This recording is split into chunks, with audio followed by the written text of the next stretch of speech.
Bab 91. Kemarahan naga yang ganas menembus tatapan mereka. Meski sangat berbeda dari naga utuh, naga di depan mereka memang naga. Energi magisnya yang luar biasa, sesuai dengan keagungannya, tentu bisa disebut sebagai penyebab kehancuran suatu zaman. Zik dan Pia langsung menegang. Kita harus melarikan diri. Naga sungguhan, apa-apaan ini? Mungkinkah era lain menghilang seperti ini? Di bawah amukan naga, banyak tentara kehilangan akal sehatnya. Pedang mereka kini diarahkan bukan untuk melawan para pemberontak, melainkan melawan sekutu mereka sendiri. Desir, Ark, mati, mati dan terlahir kembali. Itu saja. Hahaha, mereka telah termakan oleh energi magis yang terus melonjak. Iril menggertakkan giginya melihat pemandangan ini, lalu mengumpulkan kekuatan sucinya sekali lagi. Perlindungan suci, suara mendesing, energi suci yang sangat besar berputar-putar, menyebar jauh darinya. Tapi itu tidak memberikan efek khusus, karena jumlah sihir yang dimuntahkan melebihi kekuatan suci Iril. Sebaliknya, kekuatan suci itu menarik perhatian naga asli. Brur, dengan geraman pelan, naga asli mengarahkan pandangannya pada Iril. Ketakutan yang khas pada naga. Bahkan desain tes Iril gemetar saat dia menghadapinya secara langsung. Menggigil. Kemudian Zik dengan kuat mengatupkan bibirnya dan berdiri di depan Iril. Rasa takut itu tampak tidak terlalu menindas karena kini terbagi di antara mereka berdua. Lalu Pia ikut bergabung. Hidup menghadapi ketakutan naga. Ini merupakan suatu kehormatan, bukan? Mengendus, meski berkeringat deras, ada senyuman di wajahnya. Sungguh aneh. Iril merasa berterima kasih kepada dua orang ini. Pemikiran untuk berbagi rasa takut bukanlah sesuatu yang bisa dipikirkan begitu saja. Mungkin rasa takut saja bisa membuat mereka kehilangan nyawa. Tindakan tanpa keraguan seperti itu hanya bisa datang dari kepercayaan yang besar. Pia berasal dari keluarga yang melayani Iril. Tapi bukankah Zik berasal dari keluarga bangsawan yang melayani The Saint? Rasa terima kasihnya melampaui kata-kata. Namun, mereka sulit mengambil tindakan apapun. Hanya menahan rasa takut saja sudah menjadi batasnya. Kemudian Banshees memulai serangan mereka. Kiyah, seslas. Dengan teriakan yang menusuk, gerakan cepat Zik melindungi keduanya dari cakar Banshee yang menukik dengan cepat. Berkat dia, tubuhnya terkoyak seperti selembar kertas. Ark, Tuan Zik, kamu bodoh. Apa yang kamu lakukan? Mereka sudah terikat oleh ketakutan naga. Tidak bisa bergerak, tindakan macam apa itu? Darah mengucur dari mulut Zik. Serangan baru-baru ini hanya bisa ditahan karena tubuhnya telah ditingkatkan setelah mencapai level Master Pedang. Banshee adalah monster undead tingkat tinggi, mirip dengan Death Knight. Dalam hal pemusnahan dibandingkan pertarungan satu target, itu adalah undead yang memiliki kekuatan lebih besar daripada Death Knight. Betapa tangguhnya undead jika menyerang target yang tidak bergerak. Dia telah membungkus kekuatan suci di sekitar kulitnya, menangkis sebagian besar serangan, tapi sekarang bahkan tubuhnya tampak terkoyak.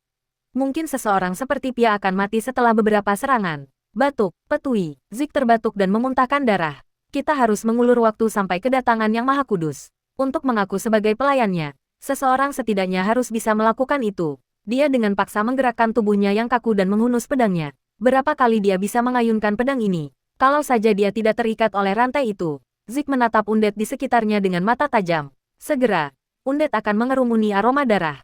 Seperti yang diharapkan, tidak hanya Banshee tetapi juga para prajurit. Undead mulai berkumpul di sekitar mereka satu persatu. Klak-klak, suara benturan kerangka dan ratapan Banshee menjadi sinyal. Dan mereka semua menerkam Pia, yang tampaknya paling rentan di antara ketiganya. Slis, Banshee yang menyerangnya terpotong dalam sekejap. Namun, karena gerakannya yang lambat, dia tidak bisa menghentikan tentara undead. Bila seorang ksatria undead menembus sisi Zik, rasa sakit yang membakar meletus, dan erangan keluar dari mulut Zik.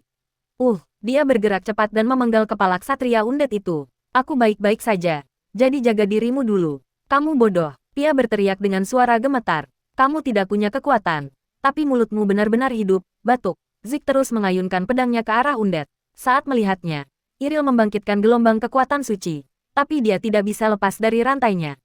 Silakan, ya dewa. Dia mencari bantuan ilahi dengan putus asa, tapi tidak ada jawaban yang datang. Bagaimanapun juga, dia bukanlah seorang master pedang. Dia hanya menerima kekuatan suci yang berlimpah dari dewa dan memiliki lebih banyak kebebasan dalam menggunakannya dibandingkan yang lain, yang memungkinkan dia untuk menunjukkan kekuatan yang mendekati kekuatan master pedang. Sebaliknya, Zik telah mencapai posisi master pedang murni melalui ilmu pedang dan pencerahan. Kapasitas fisik dan mentalnya, yang didorong hingga batas kemanusiaan, memungkinkan dia untuk bergerak sedikit meski ditekan oleh rantai. Wajar jika Pia dan Iril, tidak seperti Zik, tidak bisa bergerak satu inci pun di hadapan kekuatan naga yang mereka hadapi. Bahkan di era sihir, bukankah karena kecocokan unsur itulah orang suci itu mati? Kemampuan untuk tidak melakukan apapun selain menonton pertarungan Zik sungguh membuat frustrasi. Meski menjadi wanita suci yang sepertinya mampu melakukan apa saja, Iril merasa tidak berdaya. Zik melirik Iril dan Pia dan mencengkeram gagang pedangnya lebih erat. Yang terlemah di antara kita adalah Pia. Mereka mungkin akan mengincarnya lagi berikutnya. Prediksinya akurat, tidak termasuk Bansi yang mengintai di udara. Para undead tertarik ke Pia dan menyerangnya. Dengan itu, Zik menghela napas dan menghunus pedangnya sekali lagi. Terkesiap, dengan gerakan cepat, Zik melepaskan sepotong tipis kekuatan suci di depannya. Langsung membelah hampir 100 undead dalam satu pukulan. Melihat hal ini, para undead, yang menganggap Zik sebagai ancaman terbesar, yang sebelumnya mengerumuni Fea, mulai berkumpul ke arahnya. Zik menghela napas sekali lagi dan mengayunkan pedangnya ke udara. Bentrokan, banyak undead yang ditebas sekali lagi. Namun, kekuatan pukulannya telah berkurang secara nyata dari sebelumnya. Dibasahi oleh campuran keringat dan hujan, Zik mengertakkan gigi. Kekuatan suciku mulai habis. Setelah terus-menerus melawan pasukan pemberontak, kekuatan sucinya menunjukkan tanda-tanda berkurang. Dia melihat sekeliling, mencari bala bantuan. Namun dia segera menggelengkan kepalanya karena menyerah. Para ksatria dari kerajaan suci, yang dimangsa oleh para undead, tertawa dengan kejam saat mereka saling menebas. Tidak ada bantuan yang dapat diminta dari mereka. Bagaimana para ksatria kerajaan suci bisa sampai pada kondisi seperti itu? Mereka bukan lagi ksatria sombong yang dia kenal. Mereka yang pernah berbagi kesulitan dengannya, kini tertawa histeris sambil meminum darah rekan mereka. Saat Zik terus menangkis serangan undead yang tiada henti, gerakan pedangnya melambat. Tidak, aku kehilangan kekuatan. Mencicit, di saat lemah itu, pedang para ksatria undead menghunjam ke Zik. Arg, dadanya langsung tercabik-cabik, darah muncrat, genangan darah terbentuk di sekelilingnya, basah kuyup oleh hujan. Banyaknya, darah yang mengalir merupakan indikator jelas dari situasi yang mengancam jiwa. Kiyah, Fea berteriak melihat pemandangan itu. Ah, kukira itu Bansi, berisik sekali. Zik, dengan terhuyung-huyung, berhasil menebas seorang ksatria undead. Darah tak henti-hentinya mengucur dari mulut Zik yang nyaris tidak bisa berdiri. Pedangnya tertancap di tanah. Hehe, bernafas adalah sebuah perjuangan. Sejak menjadi SWAT Master dia tidak pernah merasa begitu lelah. Apakah karena kurangnya pelatihan? Zik berhasil tersenyum pahit. Tidak semua SWAT Master itu sama. Bahkan Duke Jahat adalah lawan yang dia tahu tidak bisa dia kalahkan. Jika Duke Jahat ada di sana menggantikannya, melindungi mereka, mungkin dia akan bertahan lebih lama. Entah bagaimana, dia merasa bersyukur karena naga sejati tetap pasif, hanya memancarkan auranya. Bansi, memanfaatkan kesempatan saat Zik melemah, menukik turun dari langit. Kiyah, dentang, Zik dengan cepat mengangkat pedangnya untuk memblokir cakar Bansi dan, dengan gerakan halus, memotong tangannya. Kiyah, Zik, terengah-engah, menyeringai masam mendengar jeritan Bansi yang semakin keras. Apa sakit? Gurak, dengan tangisan kesakitan, Bansi itu menerjangnya lagi. Para ksatria undead, yang tampaknya tak kenal lelah, bergabung dalam serangan itu. Bansi mengincar tenggorokannya, sementara para ksatria undead mengincar dada dan perutnya. Aku tidak bisa memblokir ini. Zik nyaris tidak berhasil menangkis serangan Bansi yang ditujukan ke tenggorokannya. Kaang, sentuhan dingin pedang terasa di dada dan perut yang tidak bisa dia pertahankan tepat waktu. Puk-puk, dorongan undead itu telah menembus lubang di dada dan perutnya. Tubuh Zik menjadi compang camping karena luka-luka itu. Pea berteriak putus asa. Tidak, Wai. Iril juga tersedak air mata saat dia berteriak. Apa yang sedang kamu lakukan? Cepat kemari. Dasar orang suci bodoh. Bansi menyerang lagi. Kali ini menargetkan leher. Zik menyaksikan dengan kecepatan luar biasa saat cakar Bansi itu menukik ke arahnya. Jika terkena, kematian tidak bisa dihindari. Dia mencoba mengangkat pedangnya, tetapi tubuhnya tidak mau bergerak. Mungkin bahkan seorang SWAT Master pun punya batasnya. Zik tertawa kering. Mati di medan perang bukanlah cara terburuk. Saat dia hendak memejamkan mata menerima takdirnya, dia melihat punggung seseorang menghalangi pandangannya. Lebih cepat dari Bansi. Penyembuhan yang ekstensif. Kuak, dengan kata-kata itu, undead di sekitarnya mulai hancur menjadi tumpukan abu. Energi iblis naga tulang, yang bahkan kekuatan suci Iril tidak dapat menahannya, dimakan dan terkikis oleh mana rai. Energi gelap di sekitar mereka tersapu, digantikan oleh cahaya biru mana. Krak, kagak-gagak, bersamaan dengan teriakan para undead, tidak ada satupun yang tersisa di sekitar. Naga tulang mengepakkan sayapnya sambil melolong. Krak, meskipun angin menandingi badai dan kehadirannya yang luar biasa, Rai tetap tanpa ekspresi saat mengamati Bone Dragon. Jadi, ahli nujum masih ada. Rai mulai mengumpulkan mana dalam jumlah besar dari atmosfer saat dia berbicara. Jumlahnya tidak sebanding dengan mana yang dia ambil saat menyembuhkan Aira. Suasana seakan tersedot ke tangan kiri Rai. Mana yang berputar-putar merobek pepohonan di dekatnya seolah-olah itu adalah kertas. Segera, Mana yang sangat padat dan sangat besar berkumpul di sekitar tangan kiri Rai. Merasa terancam oleh pemandangan ini, Bone Dragon mengumpulkan kekuatan sihirnya dan menarik napas dalam-dalam. Kaang, Zik dan Iril menyaksikan dengan waspada dan berteriak putus asa. Untuk menggunakan serangan nafas di tempat seperti ini, nafas naga, yang suci, cepat menghindar. Sebelum mereka bisa menyelesaikan tangisannya, naga tulang mengeluarkan nafasnya. Puak, nafas yang pekat dan asam tercurah, seolah melelehkan segala sesuatu yang dilewatinya. Pohon-pohon tumbang, batu-batu meleleh. Bahkan tebing yang telah berdiri di Selonia selama lebih dari 1000 tahun telah berubah menjadi hanya sekedar bukit. Akibat dari nafas telah melelehkan sebagian kastil Selonia, yang jaraknya cukup jauh. Namun, nafas naga Boen gagal meluluhkan makhluk di depannya. Dikelilingi oleh penghalang berbentuk bola kebiruan, Rai melirik sedikit ke arah perisai. Retakan, Rai mengerutkan kening ketika dia melihat retakan kecil yang mulai terbentuk dan melambaikan tangannya. Membatalkan, apakah ini artinya menjadi seekor naga? Sebuah perisai yang bahkan seorang Swordmaster tidak bisa hancurkan kini telah retak. Itu adalah kejadian yang belum pernah terjadi sebelumnya selama dia menggunakan sihir. Rai mengarahkan sejumlah besar mana yang dia kumpulkan di tangan kirinya ke arah naga utama. Sembuh, suara menderu, mana yang padat ditembakkan dalam sekejap, menciptakan suara beresonansi yang besar. Naga utama mulai menggeliat dan menderita karena mana yang sangat besar yang diterimanya. Raungan naga. Kepakan sayapnya menghancurkan tanah, dan tubuhnya berguling, membelah desa. Karena mana yang dituangkan cukup untuk mendorong kembali sihir yang menyusun tubuh naga utama, ujung sayapnya terkoyak. Jepret kecelakaan, sayapnya yang telanjang dan kurus tampak begitu berat sehingga ketika jatuh ke tanah, suaranya mengguncang bumi. Dengan naga utama dalam keadaan seperti itu, kemarahan naga yang membanjiri mereka bertiga perlahan-lahan mereda. Pia dan Iril yang kini sudah bisa bergerak leluasa, langsung berlari menuju Zik. Zik, yang ternyata berada dalam kondisi yang mengancam nyawa, sepertinya telah kehilangan separuh kesadarannya, masih memegang pedangnya erat-erat meski dia memuntahkan darah. Saat melihat itu, Pia tersedak. Meskipun mereka selalu bertengkar, sebenarnya mereka cukup dekat. Mereka lebih banyak bertengkar karena mereka jujur satu sama lain, dan mereka berbaikan seolah-olah tidak terjadi apa-apa. Melihat Zik yang biasanya begitu kuat, tak berdaya dan muntah-muntah darah membuat jantung Pia berdebar kencang. Mungkinkah dia akan mati seperti ini? Dia berpikir. Meskipun Sein dan wanita suci berada di dekatnya, dia hanya bisa memikirkan skenario terburuk. Iril dengan cepat meletakkan tangannya di perut dan dada Zik. Dia memanfaatkan kekuatan sucinya yang luar biasa, menggunakan semuanya untuk mewujudkan sihir suci. Restorasi, suara mendesing, lingkaran cahaya raksasa muncul dari ujung jari Iril dan mengenai tubuh Zik. Sihir suci tingkat tinggi, yang dikatakan untuk menyambungkan kembali anggota tubuh yang terputus, dilemparkan ke Zik, tapi sepertinya tidak memberikan efek yang baik. Iril menghela nafas prihatin, energi ajaib, energi sihir undead, yang telah menembus luka, mencegah penyembuhan. Tentu saja, dia bisa mendorongnya keluar jika dia menginginkannya. Tapi melakukan hal itu secara paksa mungkin akan menyebabkan lukanya terbuka karena benturan energi sihir dan kekuatan suci. Di saat seperti ini, yang bisa dia lakukan hanyalah terus menuangkan sihir suci hingga energi sihirnya menghilang. Jika dia menetralisirnya secara tidak langsung daripada secara langsung mengeluarkannya dengan kekuatan suci, pengobatannya akan lambat, tapi itu mungkin. Masalahnya adalah apakah Zik dapat bertahan saat itu. Saatnya energi sihir dinetralkan dan luka disembuhkan. Bagi Zik, yang sudah tertusuk dan terkoyak oleh pedang, itu pun akan sulit. Rai melihat pemandangan itu dan terus menyerang naga utama lagi. Kelihatannya cukup berbahaya, bahkan pasien di ruang gawat darurat biasanya tidak seburuk itu. Kondisi Zik telah melampaui kondisi pasien kritis dan bisa dianggap hampir meninggal.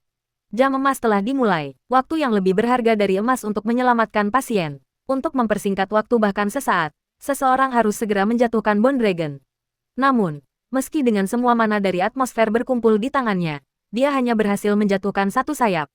Jelas sekali bahwa sihir penyembuhan sangat efektif melawan undead. Bukankah dikatakan bahwa naga tulang membatalkan semua sihir di bawah lingkaran ketujuh? Lalu dia akan memastikan nyawanya hilang karena mantra penyembuhan lingkaran pertama. Rai menciptakan pedang dari mana dan menyerang Bone Dragon. Sembuh, harmoni ilmu pedang dan sihir ada. Mana ilmu pedang dan lingkaran sihir hadir. Mereka yang bisa menggunakan keduanya secara harmonis disebut pendekar pedang ajaib sejak zaman kuno. Tapi pendekar pedang ajaib seperti itu dianggap tidak lebih nyata dari legenda urban. Lagi pula, bagaimana mungkin satu orang bisa mengendalikan mana yang seharusnya mengikuti jalur yang sepenuhnya berbeda? Namun Rai mampu melakukan ini. Dia telah mencapai tingkat kontrol mana yang manusia super. Membangun sirkuit mana yang unik, dan memiliki otak yang dapat menginternalisasi setiap jalur pergerakan mana yang mungkin. Naga tulang mulai mengumpulkan energi magis dan mulai menggunakan sihir. Kuo, lingkungan sekitar menjadi terselubung seolah-olah ditutupi oleh kabut energi sihir, dan di dalamnya, sebuah lubang hitam terbentuk. Rai dengan cepat mengayunkan tangannya, membatalkan, mendiamkan. Keajaiban yang dikeluarkan oleh naga tulang telah ditekan.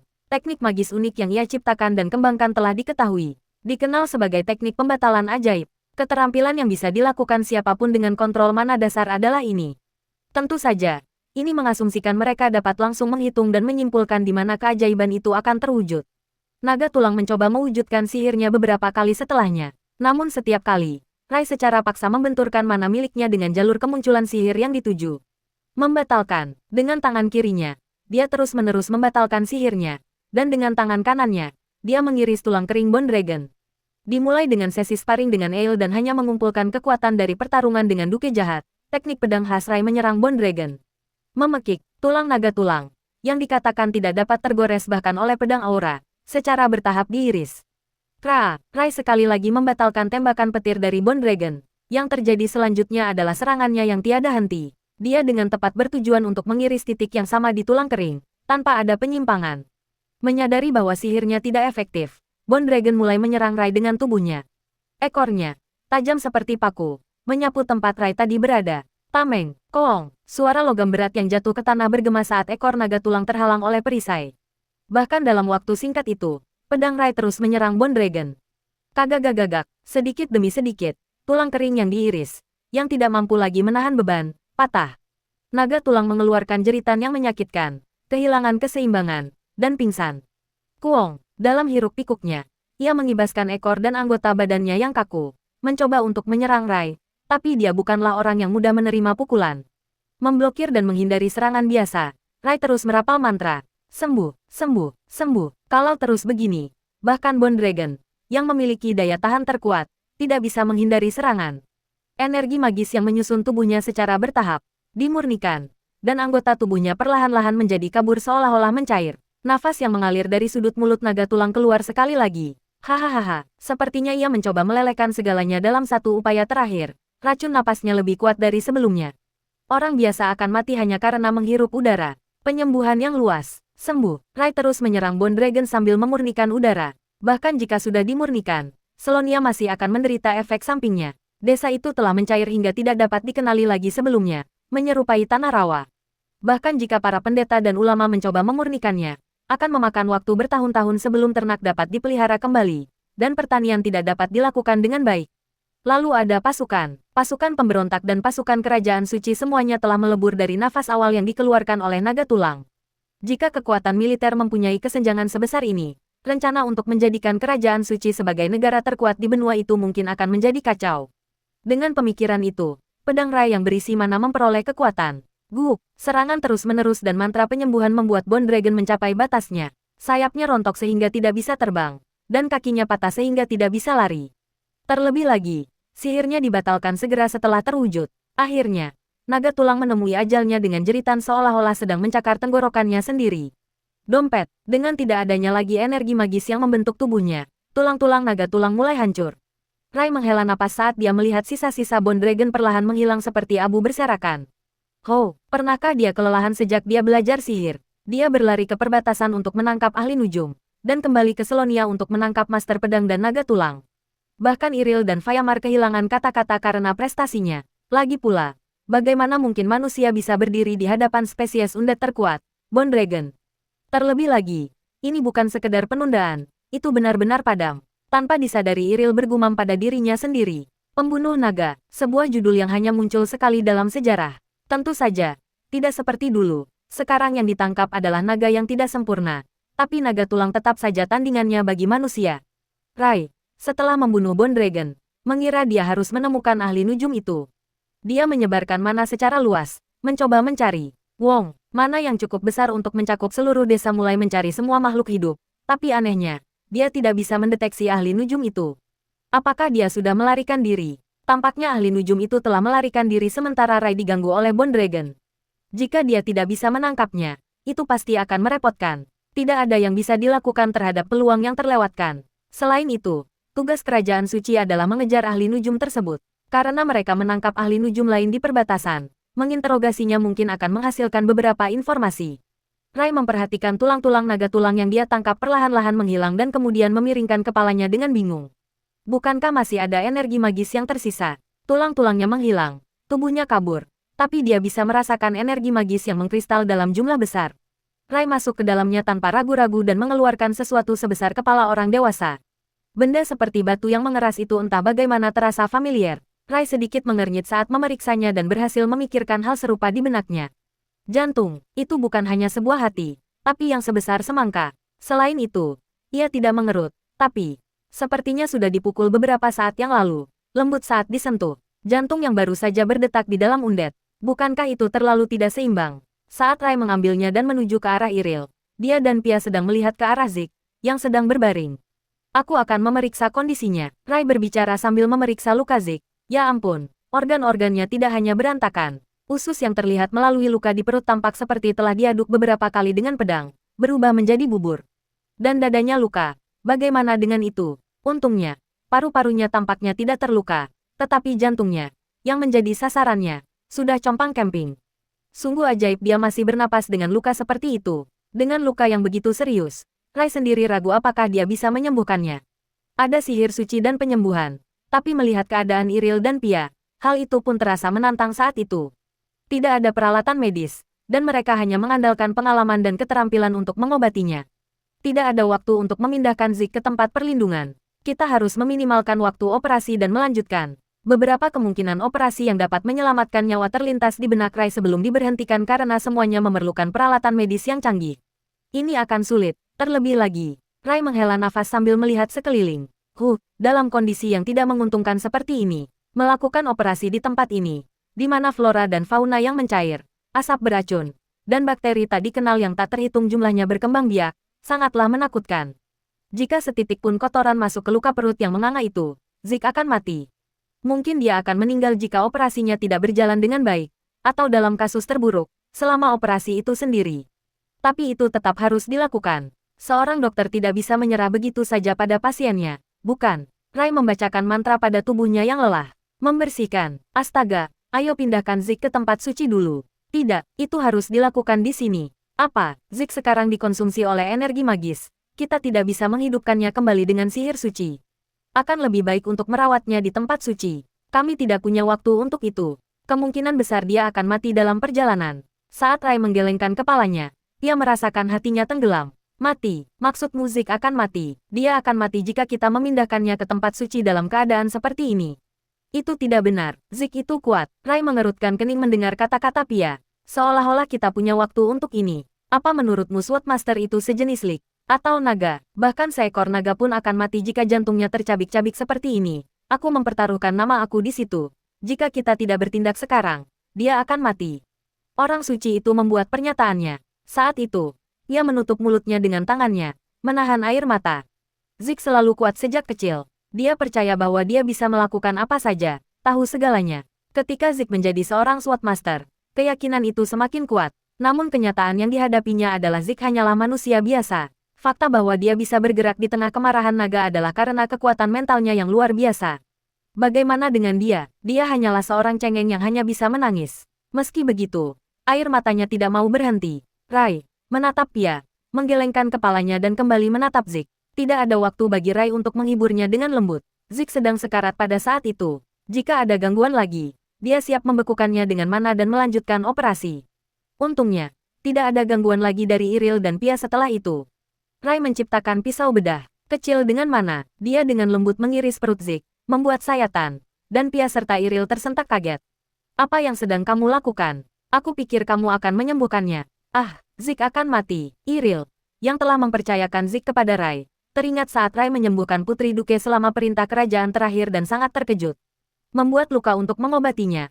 Kegilaan macam apa ini? Bertentangan dengan kekhawatiran mereka, Rai tidak mengubah ekspresinya saat membuat sayatan di perut Zik. Diam, jika aku tidak bisa berkonsentrasi, dia bisa mati di sini. Bukannya diyakinkan, mereka malah dimarahi. Tapi dia orang suci, jadi pasti ada caranya. Dialah yang bahkan mengalahkan tulang naga. Kepercayaan yang diberikan dengan gelar Sein, membungkam protes Pia. Rai, yang telah memeriksa organ dalam Zik dengan cermat, menoleh dan berkata, Iril, pastikan tidak ada gas beracun yang mendekatiku. Dipahami, mendengar perkataan Rai, Iril segera menghembuskan kekuatan suci. Kemudian gas beracun itu dengan cepat didorong kembali dengan suara mendesing. Bahkan jika dia membersihkan udara, gas beracun akan terbentuk lagi. Akan lebih sedikit pengerahan kekuatan suci untuk mengusirnya. Gas beracun biasa akan dimurnikan oleh kekuatan suci yang terpancar dari Rai jika berada di dekatnya. Tapi jika gas beracun itu menyusup ke Zik, situasinya bisa menjadi jauh lebih serius. Itu sebabnya dia meminta Iril melakukan ini. Rai memeriksa organ di dalam dada Zik. Meski sekilas, kondisi tubuhnya terlintas di benakku seperti sebuah gambar. Paru-parunya baik-baik saja, tapi jantungnya cukup serius. Namun hal itu tidak berarti ada jantung yang tersedia untuk transplantasi. Rai melihat ke jantung tulang naga yang ditempatkan di sebelahnya. Teksturnya keras seperti batu dan seukuran semangka. Jika benda seperti itu ditanamkan di dada Zik dan bukan jantungnya, dia hampir pasti akan mati di tempat. Pada awalnya diragukan apakah mereka bisa bergabung. Tidak ada peralatan medis atau organ untuk transplantasi. Operasi itu hampir mustahil dilakukan. Bahkan jika itu dilakukan bersama dengan makhluk abadi, itu akan sulit. Namun, ada sekitar 3 metode yang tersedia. Yang pertama adalah menemukan organ untuk transplantasi. Tapi tidak mungkin pindah ke Kastil Hana. Dan tidak ada waktu untuk mencari donor. Apalagi totalnya ada 11 orang yang hadir. Salah satunya adalah pasiennya, Zik, dan lainnya adalah ahli bedah Zik, Rai. Lalu ada Pia, putri dari keluarga bergengsi. Salah satu dari 3 keluarga besar yang melayani orang suci, dan Iril, orang suci itu sendiri. 7 sisanya adalah mereka yang menjaga Rai. Tak satu pun dari orang-orang ini mampu untuk mati. Jadi, cara pertama bukanlah pilihan untuk menyembuhkan Zik. Yang kedua adalah menyembuhkan Zik sebagaimana adanya, untuk menyembuhkan hati yang robek, dan menemukan tempat yang tepat untuk usus yang dihaluskan. Tentu saja, hal itu saja mungkin terjadi. Hal itu mungkin saja terjadi baginya, yang pernah dikenal sebagai legenda di dunia modern. Itu akan terjadi jika tubuh Zik normal. Saat ini, Zik berada dalam kondisi di mana tubuhnya terkikis parah oleh energi gelap, cukup hingga energi itu keluar dari dirinya. Penyembuhan Iril tampaknya mulai berpengaruh. Kekuatan suci secara bertahap menekan energi gelap, tetapi kemajuannya lambat. Jika terus seperti ini, dia pasti sudah mati. Metode ketiga, satu-satunya yang tersisa, adalah menyerap energi gelap. Objek dengan mana yang relatif lebih sedikit memiliki kecenderungan untuk menyerap mana dari objek lain. Sebagai contoh, ketika ada suatu objek dengan mana di bawah standar tertentu, objek tersebut menyerap mana dari atmosfer hingga memiliki jumlah mana yang standar. Hal ini juga berlaku pada kekuatan ilahi dan energi iblis. Teori ini mengarah pada terciptanya sihir mana drain. Dari sana, dia mengubah mana drain yang hanya menyerap mana. Jika seseorang dapat mengendalikan mana di atmosfer, maka energi iblis dan kekuatan suci pun dapat diserap. Sebelum mana di atmosfer dapat mengisi kembali mana miliknya, mana itu dibekukan untuk sementara. Akibatnya, energi iblis yang relatif meningkat tertarik ke arah diri sendiri. Ibarat spons yang menyerap air, tidak ada cara lain selain ini. Meneguk, dia menelan ludahnya dan menarik napas dalam-dalam. Jika dia melindungi tangannya dengan mana, maka energi iblis tidak akan terserap. Tetapi bahkan bagi Rai, menyerap energi iblis secara langsung tanpa tindakan perlindungan apapun berbahaya. Dia menghembuskan napas dan membekukan sementara mana yang aktif beredar di tangan kirinya. Hanya tindakan itu saja yang menyerbu tangan kirinya dengan rasa lelah luar biasa yang belum pernah ia rasakan sebelumnya. Menempatkan tangan itu di tubuh Zik, energi iblis di dalam Zik, dengan senang hati, ditransfer ke tubuh Rai. Iril dan Piangeri melihat pemandangan itu. Mereka tahu apa yang dia lakukan. Mereka punya mata untuk melihat. Menyerap energi iblis. Apakah dia waras? Energi iblis yang mengamuk diserap sepanjang tangan kiri Rai. Rai, meski berkeringat deras, menekan mana yang mencoba bereaksi tak terkendali. Tangannya mulai gemetar. Dia baru saja ditebas beberapa kali. Tapi bagaimana bisa ada begitu banyak energi iblis di dalam dirinya? Setelah menyerap seluruh energi iblis Zik, tangan kiri Rai berubah warna menjadi coklat kekuningan. Sebaliknya, warna kulit Zik kembali sehat. Rai segera memulai operasi setelahnya. Tidak ada waktu untuk menenangkan energi iblis. Dia menyatukan katup di dada yang sayatan itu ke jantung. Jika dia membiarkan katupnya sebagaimana adanya, darah di jantung akan terus kehilangan fungsinya, yang berpotensi menyebabkan kematian. Untungnya, otot jantungnya hanya tertusuk sedikit, jadi tidak masalah membiarkannya apa adanya. Biasanya, seseorang mempertahankan sirkulasi sistemik melalui bypass kardiopulmoner dan dioperasi saat jantung dihentikan. Akan jauh lebih mudah untuk melakukan operasi dengan cara itu, tapi apa yang bisa diharapkan di dunia tanpa peralatan medis?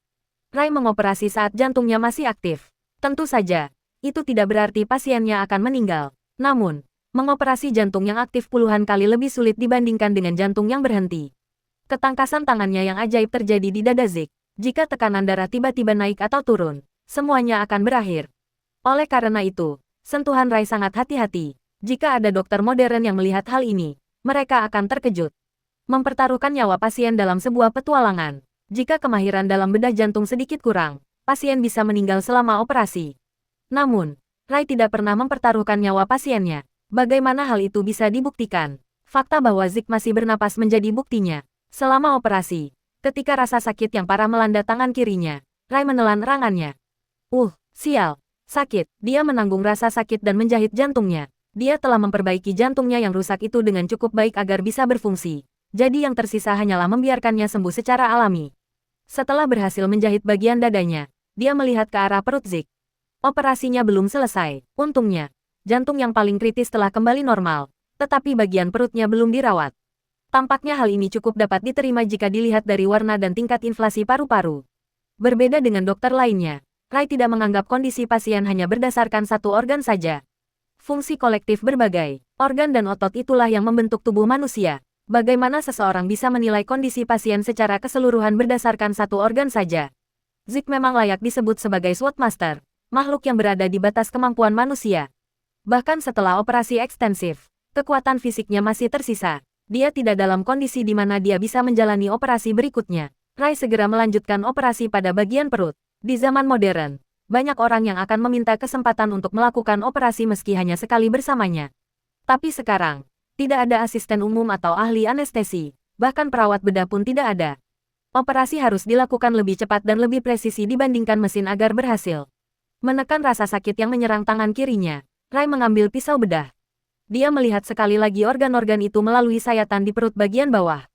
Ilmu bagian terakhir dari usus kecil yang menuju ke sekung berantakan. Pasti lebih dari sekedar perjuangan untuk menjadi seburuk ini. Untungnya, tidak ada tanda-tanda infeksi sekunder. Jaringan internal belum mulai nekrosis. Dengan kondisi ini, sangat mungkin untuk menyelamatkannya. Rai mencuci tangannya lagi, membersihkan, dengan desir. Meski tangannya yang dipenuhi mana terus disertai rasa sakit, itu bukanlah sesuatu yang bisa segera diatasi.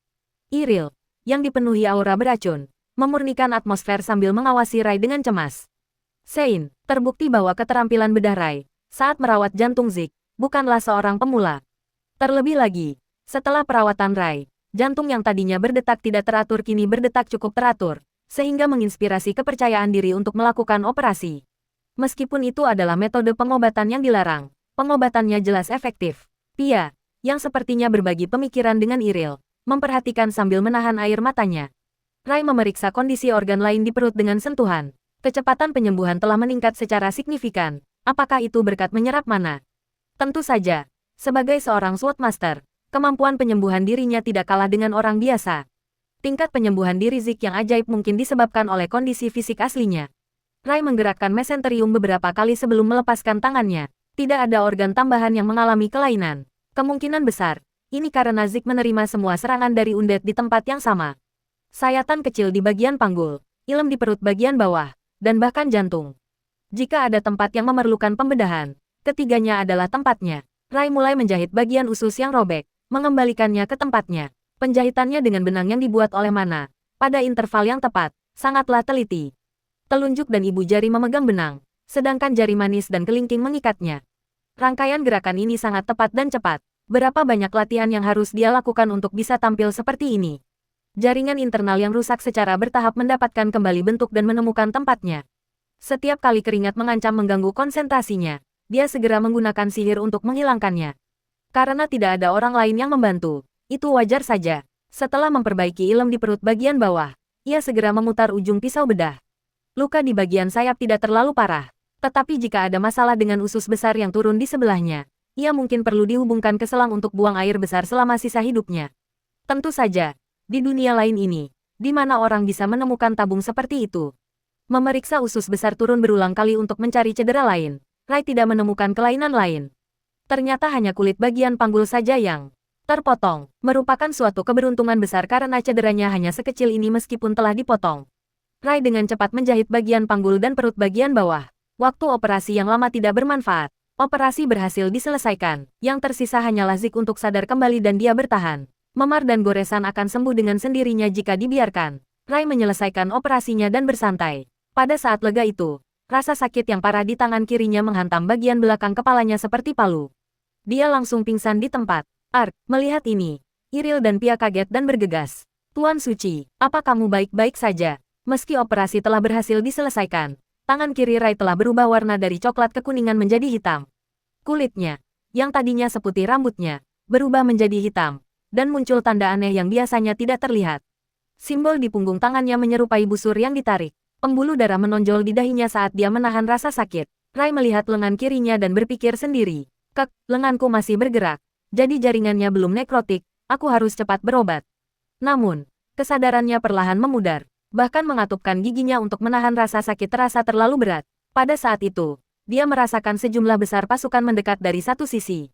Apakah pasukan dari kerajaan lain datang sebagai bala bantuan? Mereka tiba dengan cukup cepat. Rai perlahan menutup matanya saat dia melihat pasukan yang mulai berdatangan hanya setelah situasinya selesai. Iril merasakan perasaan berat di dadanya saat dia melihat kehidupan memudar dari mata Rai. Dia berteriak putus asa, "Jangan tutup matamu, aku akan segera mentraktirmu." Saat dia berbicara, dia mengumpulkan kekuatan suci di tangannya.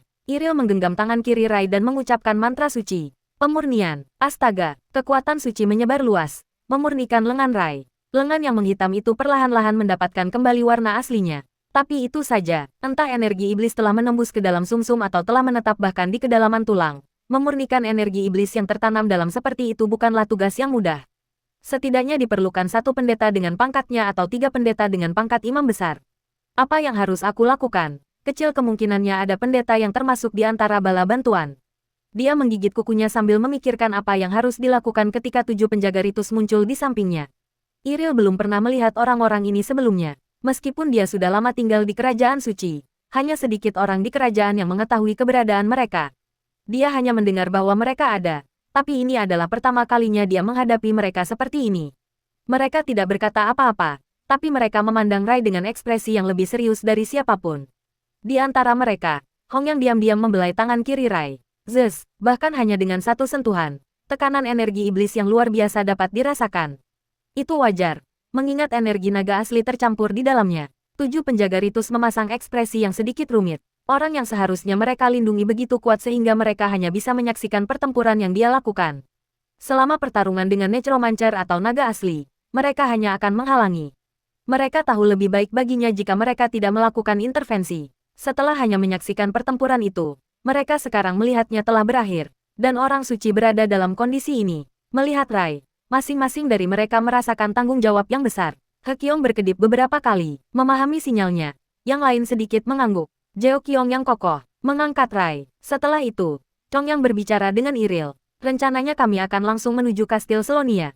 Tolong, Saintes, rekrut seorang pendeta yang bisa merawat Sein. Dipahami, kita akan bertemu di kediaman orang suci. Terima kasih. Kemudian, semua orang dengan ringan menundukkan kepala mereka sebagai tanda hormat dan kemudian menghilang tanpa indikasi sebelumnya. Chung Yong, yang menggendong Rai di punggungnya, dan mereka yang memperhatikan Rai tanpa henti semuanya menghilang pada saat yang bersamaan. Untuk sesaat, sepertinya semua itu hanyalah ilusi. Iril berbicara kepada Pia. Pia, kembalilah dan bawa Zik bersama orang-orang kerajaan lain. Serahkan tempat ini padaku dan cepat pergi. Mendengar kata-kata Pia, Iril mengangguk. Dia segera memindahkan dirinya ke Kastil Selonia. Bolehkah aku masuk, Dr. Jin? Setelah mendengar pertanyaannya, Yusong terbangun dari tidurnya di ruang panggilan. Dia merasakan rasa heran pada wajah familiar yang dilihatnya. Menggosok matanya, Yusong bertanya, apa yang membawamu ke sini? Di sini, ini adalah grafik pasien yang dijadwalkan untuk operasi hari ini. Operasi, bagan apa? Dia terbiasa mendengar ungkapan ini, namun sekarang terasa asing. Dr. Jin, kamu ingat hari ini adalah hari kamu untuk operasi, bukan? Tidakkah kamu ingat ketua bersikeras agar kamu melakukan operasi jenis baru ini? Benar, aku pasti sudah lupa. Kalau begitu, aku permisi dulu. Klik, Profesor Ye segera menutup pintu dan pergi. Di dunia manakah seorang profesor secara pribadi akan memberikan bagan operasi kepada dokter biasa dan pergi dengan penuh hormat? Tapi baginya, itu adalah hal biasa. Dia memilih untuk tetap menjadi dokter biasa karena dia ingin tetap aktif di garis depan. Namun pengaruhnya dengan mudah melampaui pengaruh ketua. Bahkan dalam hal kekuatan ekonomi, sang ketua bukanlah tandingannya. Yusong menguap lebar dan memeriksa grafiknya. Jadi, ini masalah jantung ya. Dia meletakkan grafik itu di atas meja dan segera menuju ke ruang operasi. Ia merasa seolah-olah melupakan sesuatu yang penting. namun juga terasa seperti kembali ke rutinitas yang telah lama ia rindukan. Para ahli yang dianggap berwenang di bidangnya berbaris di sampingnya saat memasuki ruang operasi. Mereka dengan ringan menundukkan kepala dan berkata, "Kami menantikan operasi hari ini, Dokter Jin. Kami yakin akan lebih dari sukses jika kamu tampil seperti biasa. Jika berhasil, kami akan segera membantu kamu menerbitkan makalah." Hahaha, mereka adalah profesor dari institusi medis lain yang datang untuk mengamati operasi tersebut dengan dalih kunjungan belajar, dengan tujuan untuk memberikan kesan yang baik padanya. Yusong melihat mereka, mengangguk sekali, lalu memasuki ruang operasi. Saat masuk, ia melihat pasien terbaring, 2 asisten, seorang ahli anestesi, seorang perawat bedah, dan 2 masinis menangani peralatan bedah. Yusong mulai bersiap, menyesuaikan sarung tangan bedahnya. Saat ahli bedah utama bersiap, yang lain juga menyelesaikan pekerjaan persiapan mereka. Di ruang operasi ini, tidak ada seorang pun yang tidak terkenal di dunia medis, bahkan perawat bedah. Meski tidak dibayar, itu adalah operasi yang diinginkan banyak orang untuk dilakukan meski hanya sekali bersamanya. Dari sudut pandang rumah sakit, tidak ada ruginya jika pekerja terampil bekerja secara gratis. Tentu saja hal yang sama juga dirasakan oleh pasien. Siapa yang akan mengeluh tentang peningkatan peluang keberhasilan operasi? Selain itu, ahli bedah utamanya adalah Jin Yusong, yang disebut sebagai ahli bedah yang abadi di bidang medis. Pikiran tentang operasi yang gagal bahkan tidak terlintas dalam pikiran mereka. Yusong membuka mulutnya. Pisau bedah, pisau, bedah. Dia mengiris dada, dan operasi jantung dimulai. Yusong merasa seolah-olah dia baru saja melakukan operasi jantung seperti itu beberapa saat yang lalu. Itu tentang seorang pria yang hatinya telah berubah menjadi compang camping. Dibandingkan dengan itu, operasi saat ini semudah makan bubur nasi dingin. Bersiaplah untuk menghentikan jantungnya. Tingkatkan konsentrasi kalium dalam darah menjadi 0,3 mg. Ya, suntikan 0,5 mg propranolol L ke dalam kateter. Aku sudah memberikan suntikan 4. Pada titik ini, wajar untuk mengatakan bahwa dia mengurus semuanya sendiri. Apa gunanya memiliki perawat bedah atau ahli anestesi jika dia memberikan semua perintah dan meramalkan setiap situasi sendiri? Mereka tidak bisa mengimbangi kecepatan operasinya. Mereka tidak punya pilihan selain diseret seperti yang diinstruksikan. Secara internal, seiring kemajuan operasi, mereka berharap dapat mengesankan Yusong. Tetapi mereka segera menyadari bahwa keinginan tersebut hanyalah hayalan. Hanya diperlukan waktu 20 menit untuk mengganti katup jantung dengan katup buatan dan mengangkat jaringan jantung yang rusak. Pada tingkat ini, kekuatan fisik pasien tidak menjadi perhatian. Operasi itu ditakdirkan untuk berhasil. Seperti yang mereka duga, beberapa menit kemudian, operasi berhasil diselesaikan. Hanya setelah menjahit dada dan memeriksa anestesi, ketika mereka melihat pasien memasuki ruang pemulihan, seluruh operasi dianggap selesai. Saat itulah Yusong sedikit mengerutkan alisnya. Tidak, ini tidak benar. Tidak ada ketegangan. Operasinya terlalu stabil. Operasi yang dia lakukan sampai saat itu, setiap sentuhan syarat dengan tekanan yang luar biasa. Dia telah merawat pasien yang sakit kritis sehingga satu jari terpeleset saja bisa mengakibatkan kematian. Tidak ada ketegangan seperti itu di ruang operasi saat ini. Tiba-tiba, suara aneh mulai terdengar di telinganya. Sein, ya, buka matamu. Sein, Yusong menghela nafas. Apakah dia sekarang disebut sebagai orang suci? Bukan sekadar, tangan dewa, atau, yang abadi. Seorang suci dalam pengobatan modern yang canggih. Apapun yang terjadi. Aku bukan orang suci. Pergi cari di tempat lain. Kamu bukan orang suci. Apa maksudmu kamu tidak? Dengan seruan nyaring itu, Yusong terbangun dari mimpinya. Oh, Sein, kamu sudah bangun. Begitu dia membuka matanya, dia melihat Eclipse dan Mary menatap wajahnya dengan penuh perhatian. Dalam kasus Mary, wajahnya basah kuyup oleh air mata. Apakah itu saja? Apakah semua itu hanya mimpi? Bahkan dalam mimpinya, dia telah melakukan operasi. Memang benar, itu adalah mimpi yang sangat ditandai dengan semangat profesionalnya. Orang yang telah kembali dari Yusong ke Rei, melihat ke tangan kirinya dan menyadari lengannya menjadi hitam. Lenganku, hah. Berhentilah bereaksi berlebihan. Lenganmu telah dirawat oleh orang suci dan penjabat Direktur Eclair. Eclipse berkata dengan wajah tanpa ekspresi. Mengapa kamu mengambil tindakan sembrono seperti itu? Tidak ada nada naik atau turun dalam suaranya. Dan tidak jelas apakah suaranya diakhiri dengan tanda tanya. Rai terkekeh mendengarnya. Jadi, kamu mengkhawatirkanku. Aku khawatir aku akan kehilangan pekerjaan. Tidak ada satu hal pun yang lucu tentangmu. Saat itu, Mary melemparkan dirinya ke pelukan Rai. Mengendus, aku sangat senang kamu selamat, Hiks. Melihat, ini adalah reaksi yang seharusnya kamu berikan ketika seseorang terluka. Saat dia menepuk kepala Mary, Eclipse berkata dengan acuh tak acuh. Aku akan mencatatnya. Ngomong-ngomong, bagaimana kabar Zik? Dia seharusnya mempertaruhkan nyawanya untuk menyelamatkanmu. Namun dia berani membahayakanmu dan sekarang tertidur seperti batang kayu. Jadi, dia baik-baik saja. Euclid menggelengkan kepalanya. Dia mungkin tidak akan baik-baik saja di masa depan. Biarkan saja dia untuk saat ini. Sein, melihat Mary yang terus-menerus menempel padanya, Euclid mengulurkan tangan dan menarik Mary pergi. Kamu harus berhenti sekarang dan keluar. Orang suci itu masih seorang pasien. Kamu baru saja mengatakan bahwa aku sudah ditraktir dan tidak membuat keributan. Zeus, Euclid menatap tajam ke arahnya. Karena terkejut, Rai berbaring di tempat tidur. Selagi dia berbaring di sana, dia merenungkan mimpi yang baru saja dia alami. Mimpi dari era modern. Kapan terakhir kali aku memimpikannya? Meski sesekali ia bermimpi setelah tiba di tempat ini, mimpi itu hanya terjadi sejak masa mudanya. Rasanya cukup aneh untuk bermimpi sekarang setelah lebih dari 10 tahun tidak bermimpi. Euclid membangunkan Rai dari pikirannya. Sein, ya, jika tidak terlalu kasar untuk bertanya, bolehkah aku menanyakan tentang tanda di lengan kiri kamu? Oh, ini, dengan gerakan singkat, Rai mengangkat lengan kirinya untuk menunjukkan padanya. Di sana, bersama dengan lengan kirinya yang berwarna hitam, terlihat sebuah pola menyerupai busur yang ditarik. Kalau dipikir-pikir, dia memang punya pola seperti itu. Karena polanya sendiri berwarna putih, pola itu tersembunyi di balik kulit putihnya dan tidak terlihat. Namun, sekarang lengan kirinya berubah menjadi hitam, polanya terlihat jelas. Namun ketika dia mencoba menjelaskannya, dia tidak bisa memikirkan apapun. Dia bahkan tidak bisa menebak sifat sebenarnya dari tanda ini. Memang benar, Aira menyebut benda ini sebagai hadiah, dan mengatakan benda itu ditandai. Dengan ekspresi bingung, Rai memiringkan kepalanya dan berkata, hadiah, ditandai. Euclid menanyainya, maaf, di tangan kiriku, terletak naga api hitam, tidak, ada High Elf yang bersemayam. Aha, kamu pasti merasa cukup sehat untuk membuat lelucon seperti itu. Kalau begitu ayo segera berangkat ke ruang kuliah. Rai bangkit dari tempat tidur mendengar kata-kata Euclid yang penuh desahan. Sepertinya itu adalah pernyataan yang penting. Untuk pergi ke ruang kuliah. Mengapa ruang kuliah di semua tempat? Jangan bilang. Seharusnya aku sudah cukup menangkap Necromancer. Kamu tidak bilang aku harus menjelaskannya di sana juga. Benar, kerajaan lain tidak mempercayai perkataan kerajaan suci. Kamu harus menjelaskannya kepada mereka. Rai mengerutkan kening mendengar kata-kata Euclid. Orang-orang ini benar-benar, Euclid.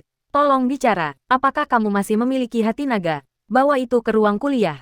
Dipahami, Rai sepenuhnya berdiri dari tempat tidur dan mengenakan jubahnya. Hidup benar-benar tidak menawarkan kelonggaran. Setelah menangkap seorang Necromancer dan menghentikan para pemberontak, naga asli muncul, lalu tibalah operasi jantung Zeke. Setelah pingsan, dia bahkan melakukan operasi dalam mimpi.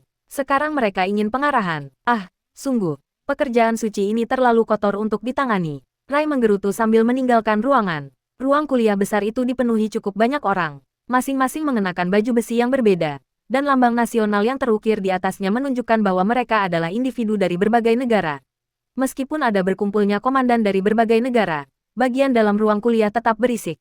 Klein dari kerajaan Gleimen angkat bicara. Jadi, kerajaan suci mengklaim bahwa orang suci itu sendiri yang menangkap Necromancer. Itu betul, Necromancer yang terkunci di dalam sel adalah buktinya. Apapun yang terjadi, sulit dipercaya. Bagaimana mungkin Sein, yang masih sangat muda, bisa menaklukkan Necromancer sendirian? Kamu mungkin tidak percaya, tapi itu benar. Sambil menghela nafas, aula itu sekali lagi diliputi kebisingan. Kerajaan lain cukup kesal. Kerajaan suci terus melontarkan pembicaraan yang tidak masuk akal. Dan meskipun mereka telah meminta kehadiran orang suci, 1 jam berlalu tanpa ada tanda-tanda keberadaannya. Maka tidak mengherankan jika kerajaan-kerajaan lain menjadi gelisah. Pilia, Komandan Korps Sihir Kerajaan Gleimen, seperti Klein, angkat bicara. Dari apa yang kudengar langsung di medan perang, dikatakan bahwa orang suci menangkap Necromancer menggunakan sihir. Apakah kerajaan suci mempunyai pandangan yang sama? Mendengar kata-katanya, Eclair, yang mewakili kerajaan suci di aula, membuka mulutnya. Kami tidak tahu bagaimana orang suci, yang telah dianugerahi kekuatan suci, mengelola mana. Namun menurut kesaksian para komandan yang berada di lokasi kejadian, hal itu juga merupakan fakta. Apakah menurutmu itu masuk akal, Imam Besar? Orang suci tidak hanya menangkap mayat hidup, yang merupakan musuh alami sihir, tapi sekarang maksudmu orang suci itu menggunakan mana? Alis Eclair berkedut mendengarnya. Ada juga orang-orang dari kerajaan Lesian yang hadir. Mereka semua tahu bahwa menunjukkan kekacauan di depan mereka tidak diinginkan oleh kerajaan manapun, termasuk kerajaan suci. Jadi, tidak ada seorang pun yang mau melewati batas tertentu. Hal itu juga berlaku bagi Eclair. Terlepas dari apa yang dia rasakan di dalam hatinya, dia berada dalam posisi di mana dia tidak bisa bertindak dengan cara yang akan merugikan kerajaan suci. Kami tidak mengetahui secara spesifik, Bukankah peran kerajaan suci adalah mencari tahu dan menjelaskan kepada kerajaan lain yang datang untuk meminta dukungan? Suara nyaring bergema di aula, dan mulai menjadi berisik. Saat keributan terus berlanjut, seorang pemuda, yang dapat dikenali sebagai orang suci dari rambut putih dan pakaian upacaranya, memasuki aula melalui pintu. Eclair dengan cepat mengangguk memberi salam dan kemudian menundukkan kepalanya, menawarinya tempat duduk. Terima kasih. Rai juga membalas salamnya dan duduk, mengamati aula. Ada banyak wajah asing. Selain itu, beberapa orang tampaknya merasa kesal tentang sesuatu, memandangnya dengan ketidaksetujuan. Rai kemudian berbicara, jadi, apa yang membuatmu penasaran? Seorang pria gemuk, berpakaian formal, angkat bicara. Aku Pangeran Slein dari Kerajaan Beibon. Suatu kehormatan bertemu dengan kamu, Sein. Senang bertemu dengan kamu, Pangeran Slein. Kami telah mendengar di Kerajaan Suci bahwa kamu, orang suci, sendiri yang menangkap Necromancer. Apakah cerita ini benar? Mendengar kata-katanya, perhatian semua orang terfokus padanya. Itu adalah pertanyaan yang membuat mereka penasaran. Rai mengangguk setuju pada pertanyaan Count Slein. Itu benar. Gumaman menyebar ke seluruh aula saat mereka berbisik satu sama lain. Mungkinkah itu merupakan pengaturan dengan Holy Kingdom untuk menangkap seorang Necromancer sendirian? Itu pasti bohong. Beragam komentar pun beredar. Namun Rai nampaknya tak terlalu ambil pusing. Kemudian Pilia dari Kerajaan Gleimen menyela. Suatu kehormatan bertemu dengan kamu, Sein. Aku Countess Pilia, komandan kedua Korps Sihir Kerajaan Gleimen. Rai memandang Pilia, yang menyapanya, dengan sedikit keterkejutan. Seorang bangsawan wanita, senang bertemu dengan kamu, Countess Pilia. Jika tidak terlalu tidak sopan, bolehkah aku menanyakan satu pertanyaan saja? Kita semua di sini untuk bertanya, bukan? Tanyakan apapun padaku. Menurut Holy Kingdom, kamu menangkap Necromancer menggunakan sihir. Itu benar juga. Bagaimana bisa? Pilia, yang hendak meninggikan suaranya karena penegasan tenang Rai, buru-buru menutup mulutnya. Di tengah percakapan seperti itu, Kekaisaran Lesia, yang selama ini diam, mulai bergerak. Aku Gregory dari Kekaisaran Lesia. Senang bertemu dengan kamu, Sein. Aku Selena dari Kekaisaran Lesian. Suatu kehormatan bertemu dengan kamu, Sein. Seorang pria bertubuh kekar dan berjanggut lebat, serta seorang wanita berambut panjang berjubah mewah berdiri. Melihat postur aktif mereka, seolah siap terlibat percakapan, para komandan dari kerajaan lain terdiam.